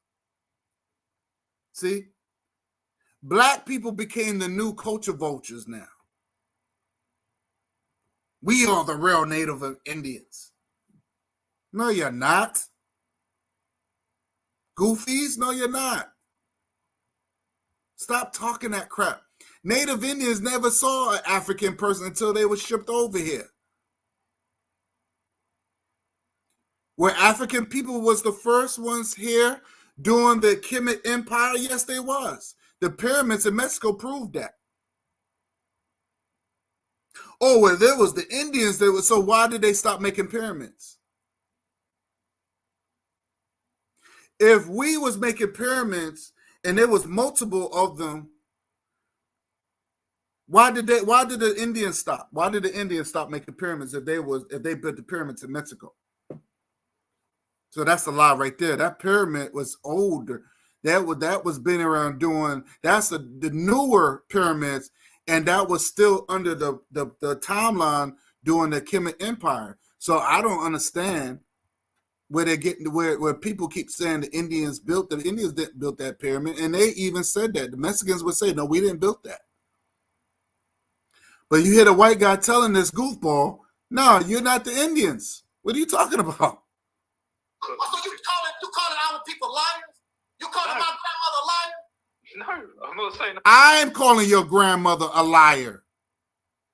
I'm saying that your grandmother was a self-hating piece of shit. I'm saying that your grandmother was a self-hating, a lying bitch. I'm saying that. I'm saying that. But the white guy might not say it. He might not tell you that. But I'm saying it. I'm tired of this one grandmother, this self-hating that came from Jim Crow, that came from a hateful place, that was forced to hate their nose and hate their mouth. They hate their lips, their nose, their hair. Yes, your grandmother was a liar. She's a liar. The people, black folks, are saying that they're liars. Yes, I'm saying it. That's all, sir. What I'm saying is, sir, that the Native Americans are what we would call Indians, and I'm not saying Indians from India.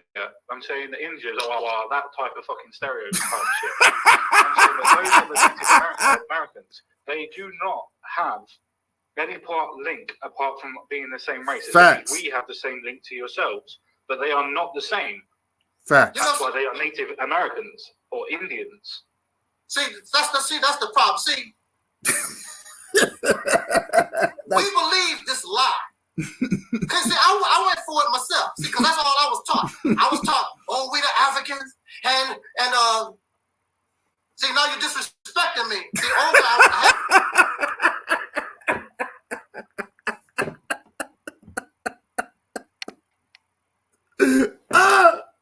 this guy, I ain't gonna front. This is straight comical. This is too funny. I love it. I love it. That white guy got him. He got him, man. You got to give this white guy credit. He got him. He paused. He said, see, now you're disrespecting me. Wow, this is straight comical, man. I got to laugh. Sometimes, man, you just got to sit back and laugh at some of these old videos, man. It's just too funny. He got him. I mean, once he stuttered like that, when people get stuttered like that, that means they can't come back on that. And the white guy, I could tell the white guy's very intelligent because he kept this mental patient on his toes. He kept him on his toes. And he was very polite. He wasn't disrespectful. He came in and showed his respects, but the white guy was confident. He was confident. He was confident. He said, oh, now you're being disrespectful.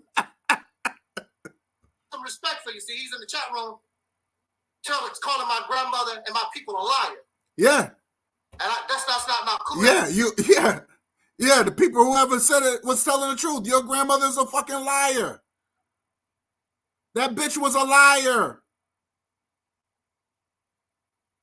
How dare her going to say stuff like that, going to be a culture vulture because the white man picked on her nose and taught her. I mean, Your grandmother was a liar. A lying bitch. Because they would know better than you. Here you are. I live in a country where these people lie every day. They are deceivers. They are manipulators.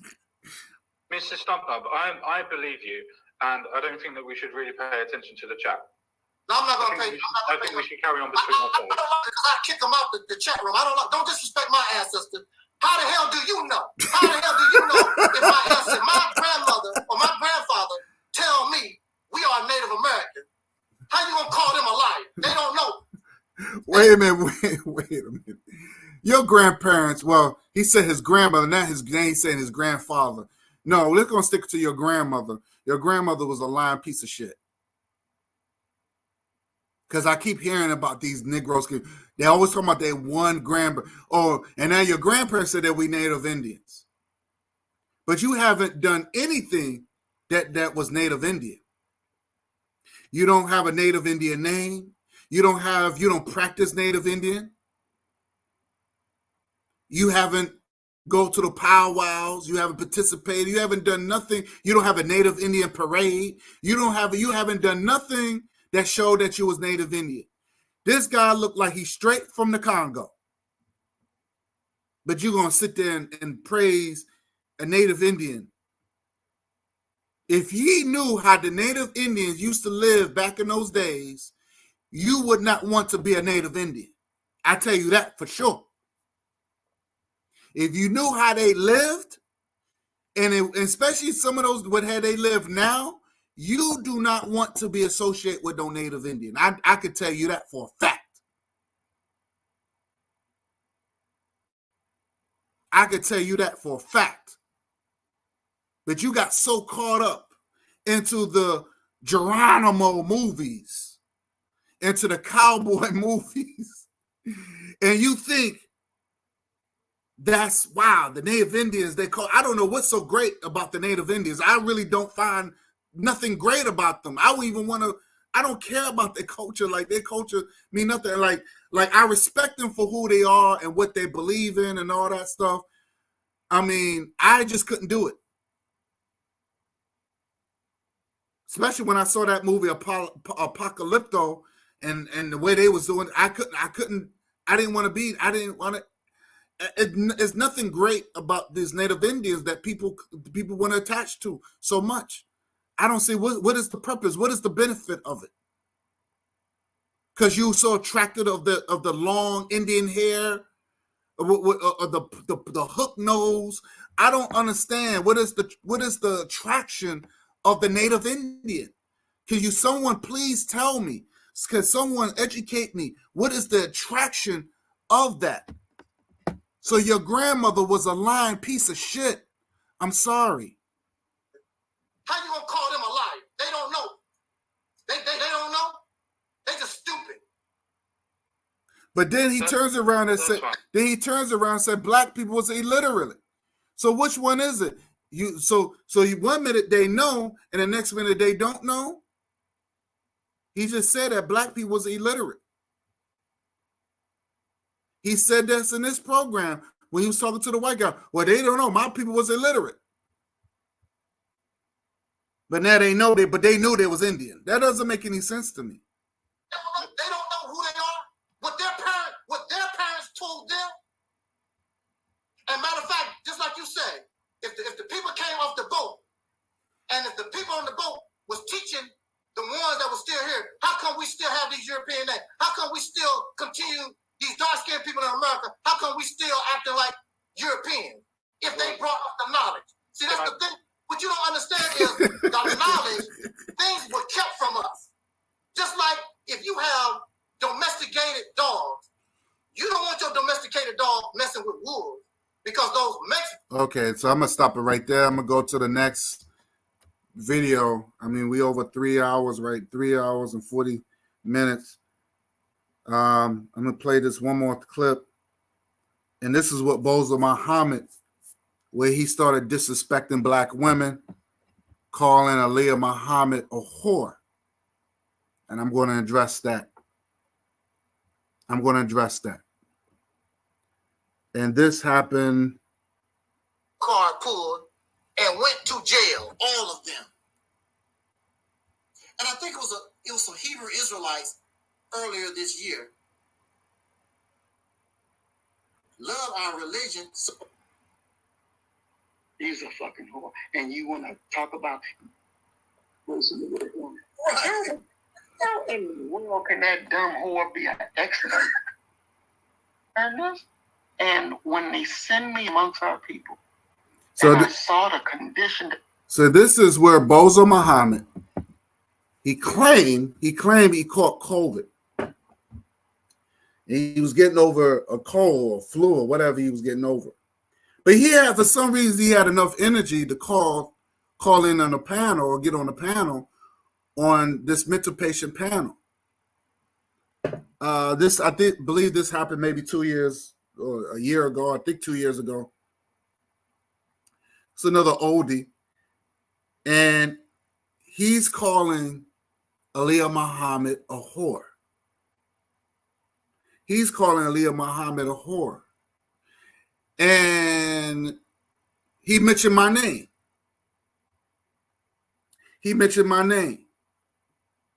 Again, I'm going to here to clear things up. He mentioned my name.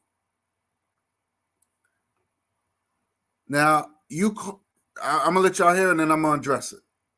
Our people was living in. And it cracked my mind. And I remembered why I joined the Nation of Islam. Because I had totally forgotten. I got comfortable. I was comfortable. I wasn't struggling. I wasn't doing, take care of my family, go to work, go to mosque, take care of my family, go to work, go to mosque. So it was the hell of the world. I got mine, you get yours. I wasn't thinking about the comment, black man and woman. I wasn't thinking about it until I saw what I had came from all over again. And then that made me wake up, and that put me on my evolutionary road to change. And so we have a lot of brothers and sisters that's very comfortable. And in that comfortability, they go back to sleep and thinking somebody else going to do what you're supposed to do. And that's where we fail. And so, I will do a program, or for rebuttal and showing some of the things that we talked about today to Sister Mandy. And I would not mind any of them. I'll debate any of them. But it won't be on that platform because there's no discipline. There's no order. There's no structure. I won't be on that platform. But if they're bold enough to come to mine or come to yours or, any platform to have us, as long as it's structured and there's order and there's discipline, I'll be there. Because the pure ignorance that they were speaking last night was just over the top. Really over the top. You get a 501 seat. Now, let me say this. He was upset because he was on Sister Nandy's panel. Shout out to Sister Nandy. And Sister Nandy aired him out. She brought receipts. She had to cut him off because he tried to paint this picture that the Nation of Islam is the only organization that will save black people in the United States. And it failed. It's a failed organization. It's a self-hate organization. And Sister Nandy pretty much exposed them. And then he said, well, I'm going to do a full rebuttal. And he hasn't done a rebuttal yet. He has not done a rebuttal. This happened. I think this program was like 2 years old. And he have yet done this rebuttal. You can't rebuttal. You cannot rebuttal, even if you try. And again, he lost the debate with me. And he wanted me to take the video down. Because he knew he lost that debate with me. And he don't bring receipts. He don't bring receipts. So I don't know how, he never did this rebuttal. Never. The government ain't giving you money. They're not writing you no check and sending you no money. You get your little tax ID that you ain't got to pay taxes when you go to the store. You know, people want to donate to you, then they can use that donation as a tax write-off. But the government is not, okay, you're a 501c3, let me send you a check. It don't work that way. If you want some money, if the government have programs and you can write you a little thing to apply for a grant. So he's already letting you know that the Nation of Islam is connected to the United States government. Like I said before, you let these cats talk, they're gonna end up hanging themselves. You gotta let them talk. They're gonna end up exposing themselves little by little. Little by little, they're gonna expose themselves. He just said, well, if you need something from the government did this and the government did that, and blah blah blah. He's already letting you know. And these are the cats that always talking about separation. We need to separate from the white man. But you're not separated because you're getting his perks. 501c3, whatever, you got that. He's already letting you know that they're connected to the United States government. They always been that. They always been agents and spies and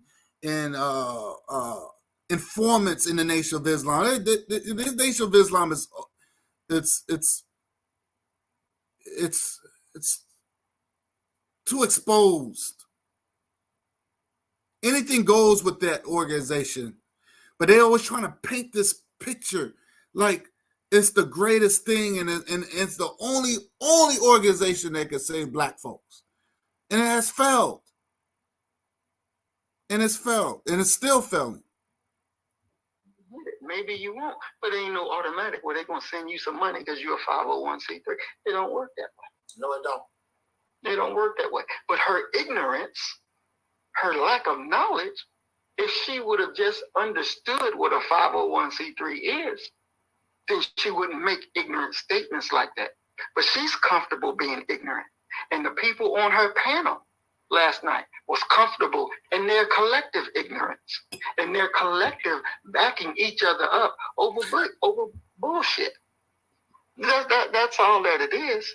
But when it comes down where the rubber meets the road, and one of the niggas had the nerve to say that your ex is some kind of expert. She's an expert on the Nation of Islam. Right. How in the world can that dumb whore be an expert? Now you see how he talks against black women? He's talking about Rebecca Muhammad. Now she's been with the Nation of Islam since she was 11 years old. She was basically groomed into that organization. And this is before Elijah Muhammad was still alive. Now this is a woman that's either in her late 60s and 70s.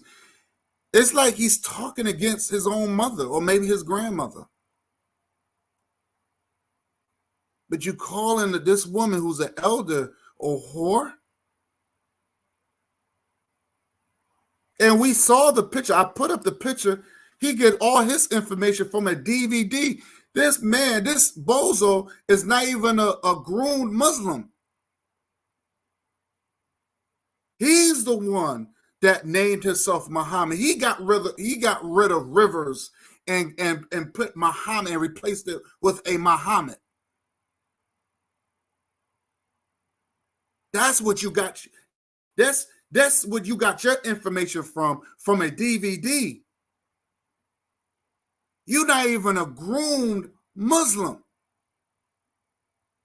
Yes, she is an expert. Rebecca Muhammad is an expert. Because she's groomed. This idiot is not even groomed. This idiot is not even groomed. But you see him with the DVD. You see this idiot with a DVD with a Pittsburgh jersey on. I mean, come on. Stop it. An expert on the Nation of Islam. And yes, I called her a dumb whore. Because that's exactly what she is. Wow. She went out, she so-called, she loved the messenger. She loved the Honorable Elijah Muhammad. That's what she say. But yet she'll take her whore ass over there to God in Hollywood. And be with him while he's saying you're a messenger, a pedophile. But you love the Elijah Muhammad. You's a whore. You's a whore. You will lay down with anybody so you can open your trap and spread your lies. You's a fucking right. Okay, right. Now I got to stop you right there. He said that she's a whore because she came to my panel knowing that I said that Elijah Muhammad was a pedophile. Now, I don't change anything what I say. I said what I said. If I think Elijah Muhammad was a pedophile, that's what I said. That's what I said. I don't change nothing what I said. If Rebecca Muhammad don't like it, then she don't like it. They just made fun. They just cracked jokes on we just heard how the crack baby and this mental patient cracked jokes on Garvey, on Marcus Garvey. I'm not going to get upset about that. That's just what it is. If you think you want to crack jokes and whatever, that's on you. You sound stupid. Now, I'm not the only one that said that. I really think that Elijah Muhammad messed with young girls. I do believe that. I believe that. I believe that. Even though I wasn't there, but I believe it. Because why? And again, I'm going to ask this question. If it wasn't true, then why didn't they sue Malcolm X? Why didn't they sue Malcolm X for defamation and slander? Why did they not take him to court for that? Malcolm X didn't know anything about it. It was brought by Elijah Muhammad's son. And he investigated it. So it wasn't no lie. It wasn't no lie. Because I said it, and then you hear the mental patient, yeah, that's right, that's right. But then you agreed to it too. You believed it too. In his later videos, he said, oh, Elijah Muhammad was a pedophile. But why you didn't say that when Bozo Muhammad was talking, sir? You hear the hypocrisy? See, I don't change. I'm not going to sit there. I said it. Yes, I said it. And if Aaliyah Muhammad don't like it and she don't want to deal with me, then she can move on. She can be more on. He's no God to me. I look at Elijah Muhammad as a froster. I look at Elijah Muhammad as a man that liked young girls. That's it. I don't change. I don't change. I'm not going to sit there and say, oh, that's not true. Yes, I said it. Elijah Muhammad to me is a pedophile. Yes, I said it. And there's nothing Bozo Muhammad can do. And there's nothing that Aaliyah Muhammad can do. I said it. That's my thought. That's my opinion. I wasn't there, but I'm only going to go by the facts. I'm only going to go by the facts. And the question I asked, and I think no one can answer, then if it wasn't true, then how come Elijah Muhammad did not take Malcolm to court for defamation and slander? Because that's what I would have done. What do you mean? Oh, no, I'm taking you to court.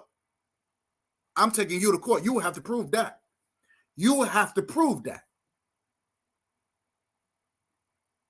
But you hear the mental patient, yeah, that's right. Sound like those Israelites. That's right. That's right. But then you go, but now y'all not cool no more. And now you going behind clothes, yeah, oh, Elijah Muhammad was a pedophile. No, sir, you are fake. Because when you get around your Muslim brothers, all of a sudden you pro Nation of Islam. You want to get in touch with Ben X. And then after he leaves, and you're gonna hear him when he leaves, "Assalamu alaikum, brother, assalamu alaikum." This phony crap. These people are phony and fake. You hoard your ass over there to Nandy channel. She don't like the Honorable Elijah Muhammad. She say he's a pedophile, but you lay down with him and you open your mouth just like a damn whore. You's a That's right. You ain't no Muslim. You's a fucking whore. Wow. Wow. That's what you are. Now, I don't have a problem. I'll say it to you, to your face, and dare you to do anything about it. I'll do something That's to how you. much I feel about Come it. to my city. That's real. I'll do something to you. Come to my city. Come to my city. I'll do something to you. You'll lay down with anybody to get a benefit. Come to my city, bozo. Please do. Opening your mouth, spewing lies. I'll roll up on your punk ass. You's a fucking whore. And you want to talk about you be glad when somebody else die? You both lost your mouth. Wait a minute, but he said the same thing. And I'll play that. I'll play that. He said the same thing. And I'll play it. Because what you saying on somebody else may come right back to you. Right back to you. Because you ain't perfect and you damn sure ain't clean. No. And I'm going to deal with those. But dear brother, I thank you for having me on. I feel myself getting winded. I can't really talk long, but you know, I'm getting better, getting stronger. But once I get this thing totally lit, I'm going to be back with a vengeance. Yes, sir. I know you are. I've been hearing this slack talk. I've been hearing this slack talk from my enemy. And I'm not going to let you get away with it. Not at all. Not at all. Just because a brother's quiet don't mean a brother who done ran off somewhere. No, don't mean that at all. Don't mean that at all. But I thank you, dear brother. I got to go. Yes, sir. Yes, sir. Yes. Anytime, right, brother, let me know. Yes, sir. Yes, sir. Thank you. Assalamu alaikum. Wa alaikum salam. See what I'm talking?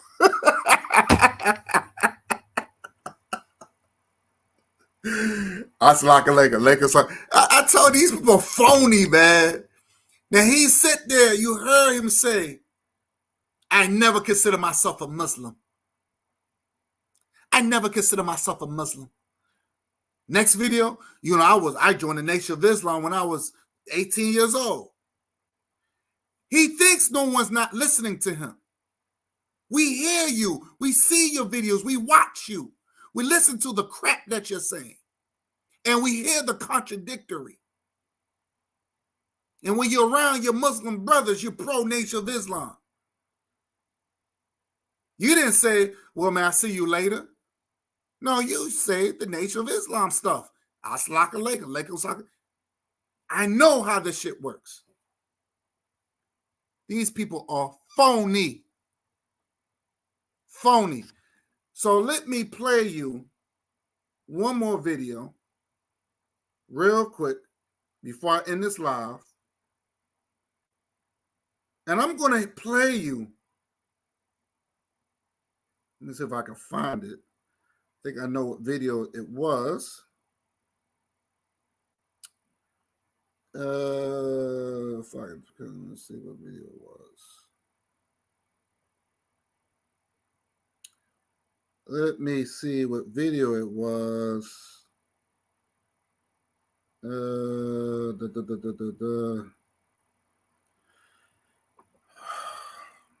think I know exactly what it is too. Nope. I think it was dealing with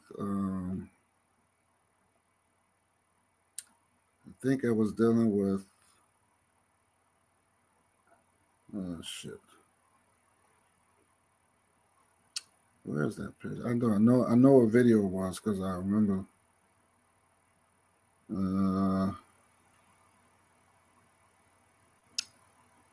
where is it? Because I'm gonna play this last thing when he said, "I wish death would find you soon." Shit, where is it? That damn video. Oh shit.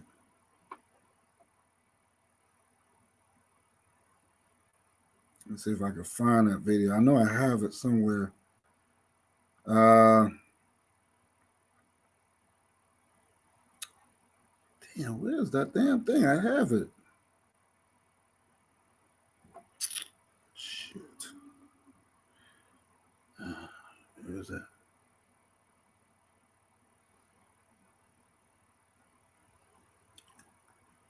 Shit. Probably put in another. I don't know if I put in another. Oh shoot! I thought I had it. I don't know what I did with that.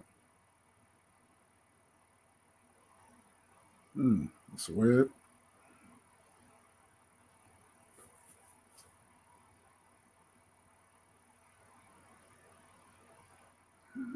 I think this might be it. I think this might be it. Let me see.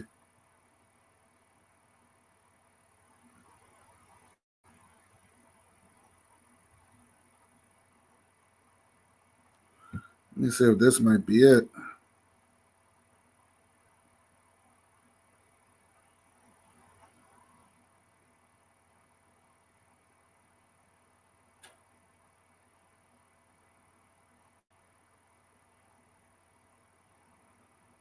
No, that's not it. I thought this was it.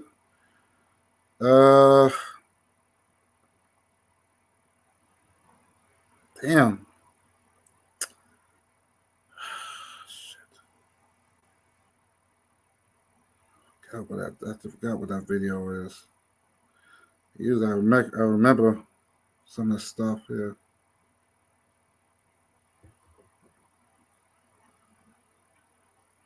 I know I have it somewhere. I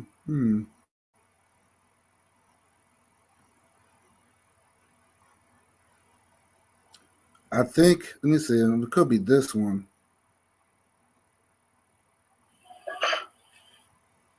Yeah, I think it was this one.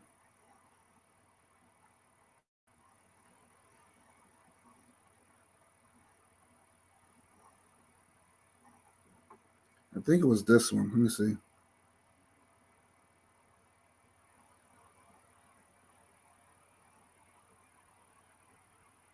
Yes.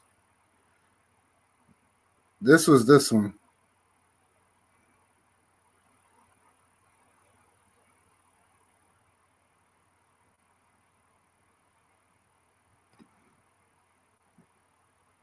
So I'm going to play this part. I'm going to play this. And this is where the nut. I'm going to play this part. And you're going to hear Bozo Muhammad tell this directly, or I would say indirectly, to the mental patient.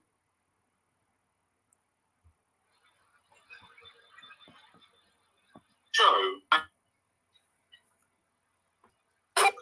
Okay, I understand that I expect the cop. I understand that you're copping out and you can't handle the heat. So, hey, I respect you.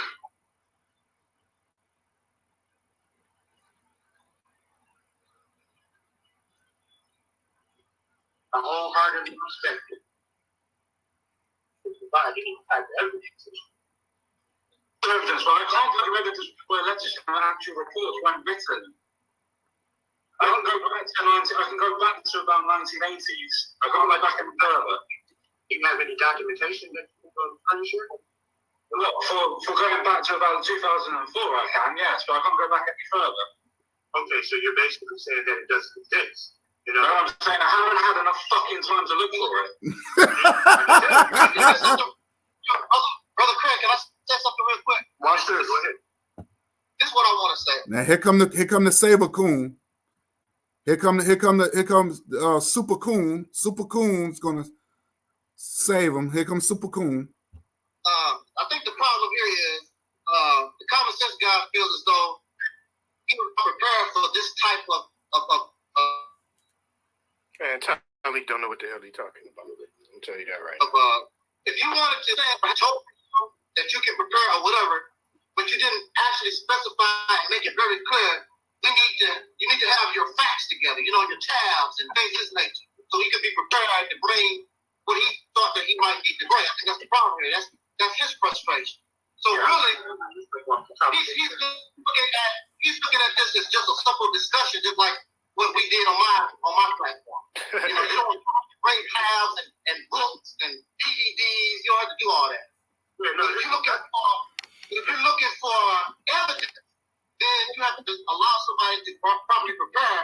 And in your case, it would seem as though a day is not. You guys scheduled this too soon. So give him a week and give yourself a week, and then y'all come back. Then he has all his information.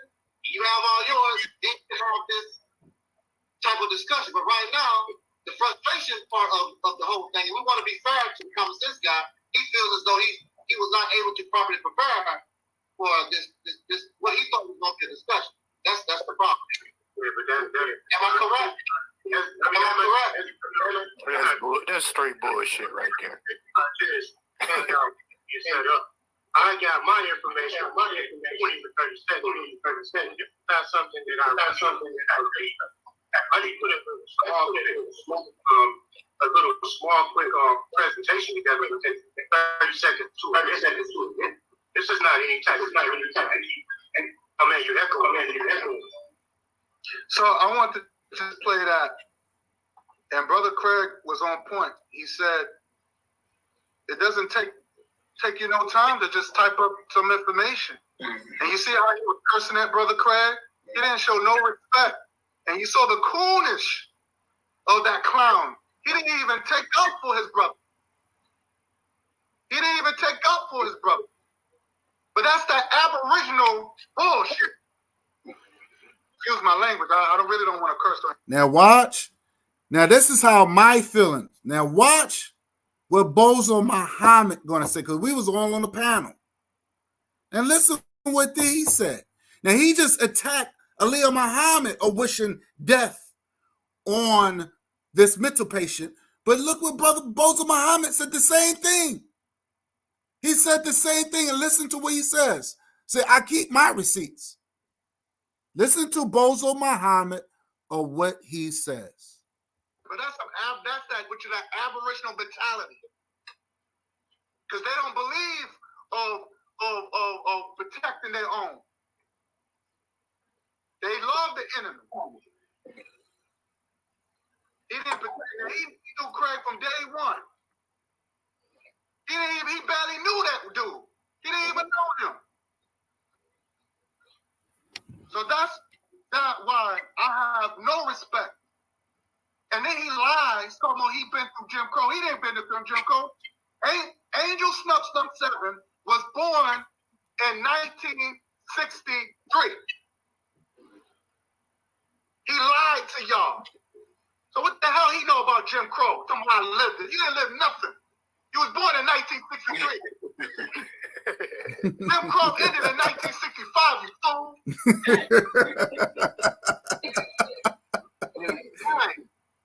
But this is the nonsense. I had to play that. Because he didn't protect the brother. Craig did a wonderful job. And he saw the brother, he's getting frustrated and cursing at the brother. Craig didn't curse at him. He didn't. But this aboriginal mentality is a sickening. It's a poison. They don't look like those people in those people that looks like in Australia. My people don't look like that. I don't care what nobody say. Oh, they black, yeah, okay. But they say Tina Marie was black too. Our people are beautiful people, and I showed that. So let's kill that noise. When they talk about Aboriginal, they talk about those people from Australia. This is the reason when you go on YouTube, you just type in Aboriginal people and African people, and you'll see the difference. And see, we got to stop doing that. See, because he's from the UK, and he's telling us that the people in the United States don't deserve reparations. They even in the UK. It's a disgrace and disrespectful. And that loony bin punk did not stand up for his own brother. And then he come up with a video talking about we can recruit white folks if they want to join, to for our cause. He says this. He says this. He's on a mission. He's on a mission. But I'll tell you one thing. You come over here, you mess with us, we're going to do what we got to do. Stay your aboriginal ass over there. You want to be aboriginal? You stay your ass over there. If you want, we're native to this planet. Because we're claiming the whole planet. Yes, we have mutated. We have mutated because of the climate change. But once that mutated change, then that's done.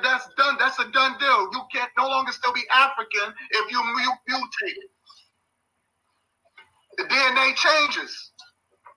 That's why people need to learn science. Learn science. And people took science. But then people in Alpha, they don't believe in science. They don't believe in genetics. We got to stop that. Come on. I'm pro-education. Okay, you're pro-education, but you don't believe in science. How's that work? Then he's faceless. You know what? Why don't you take your faceless ass and go battle Jason Black?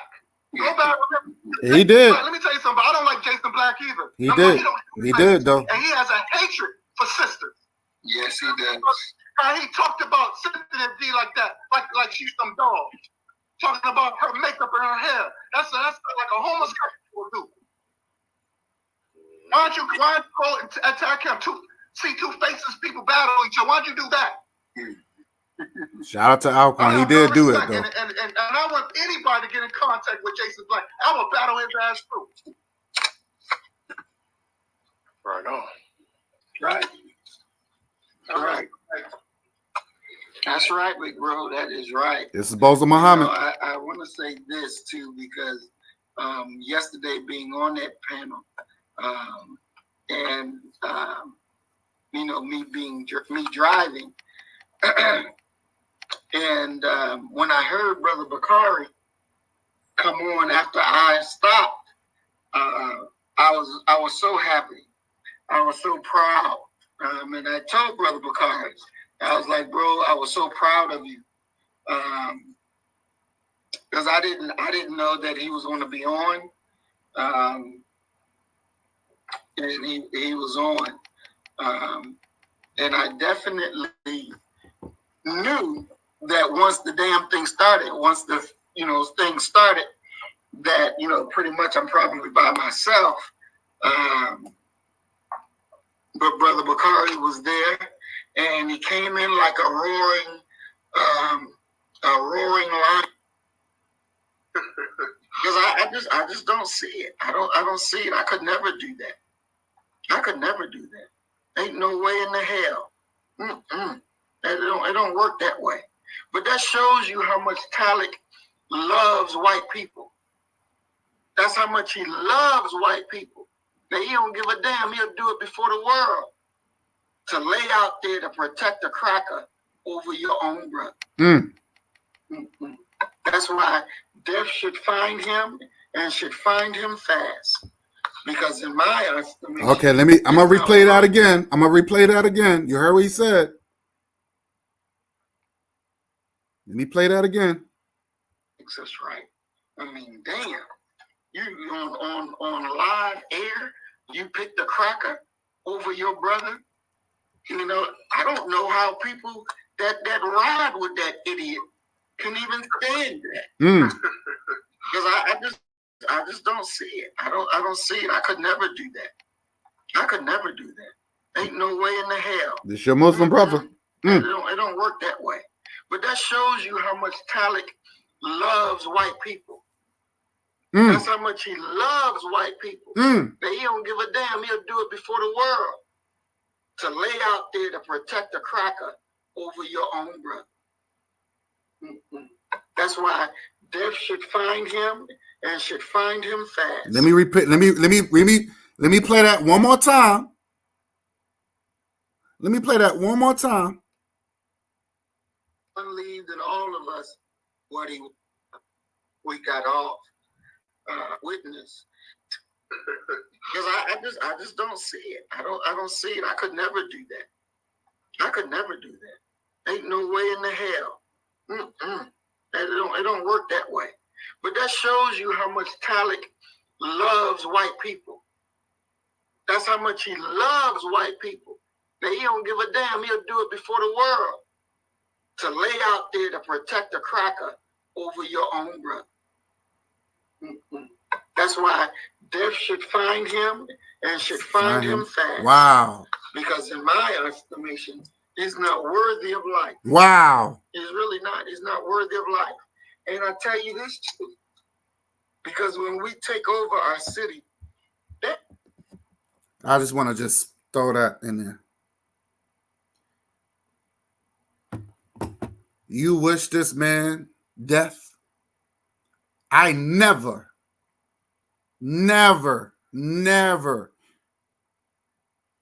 said anything like that. And it doesn't matter of me and this mental patient. We went back and forth, but he can never find a video that I turned around and said, I wish any type of death on him. That's a Nation of Islam thing. That's what they do. This is what they say. I don't get down like that. I never condone it.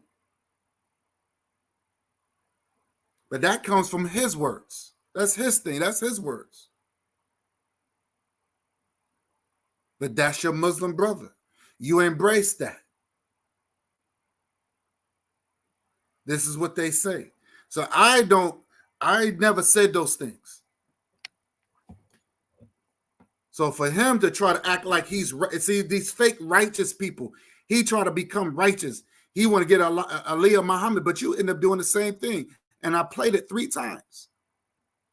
So he can't, there's no denying what he did. He can't even deny it. Even if he wanted to, he can't deny it.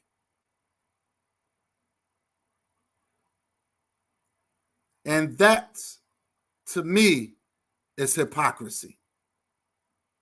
Because one minute you saying all this stuff and you wishing death on somebody, and another minute you condoning somebody else who did the exact same thing. That, sir, is hypocrisy.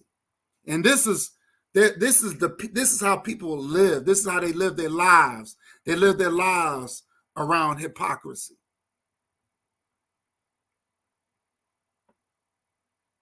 Wow. Unbelievable. But I'm going to end this live feed. I want to thank the people that came on a panel. Hit that thumbs up. Hit that thumbs up. I want to thank the people that came on here and showed me love. I want to thank Cool Gamer, Underrated Darkness, Ben Yuku, Rashid, and James Gibbs who came through. I want to really thank y'all for coming through. But I had to play that because there was a lot of hypocrisy in the past. And my name came up. And I had to clear my name. And that's the reason why this video was necessary. The first video I played, was unaware of it. And I'm glad that I mentioned it.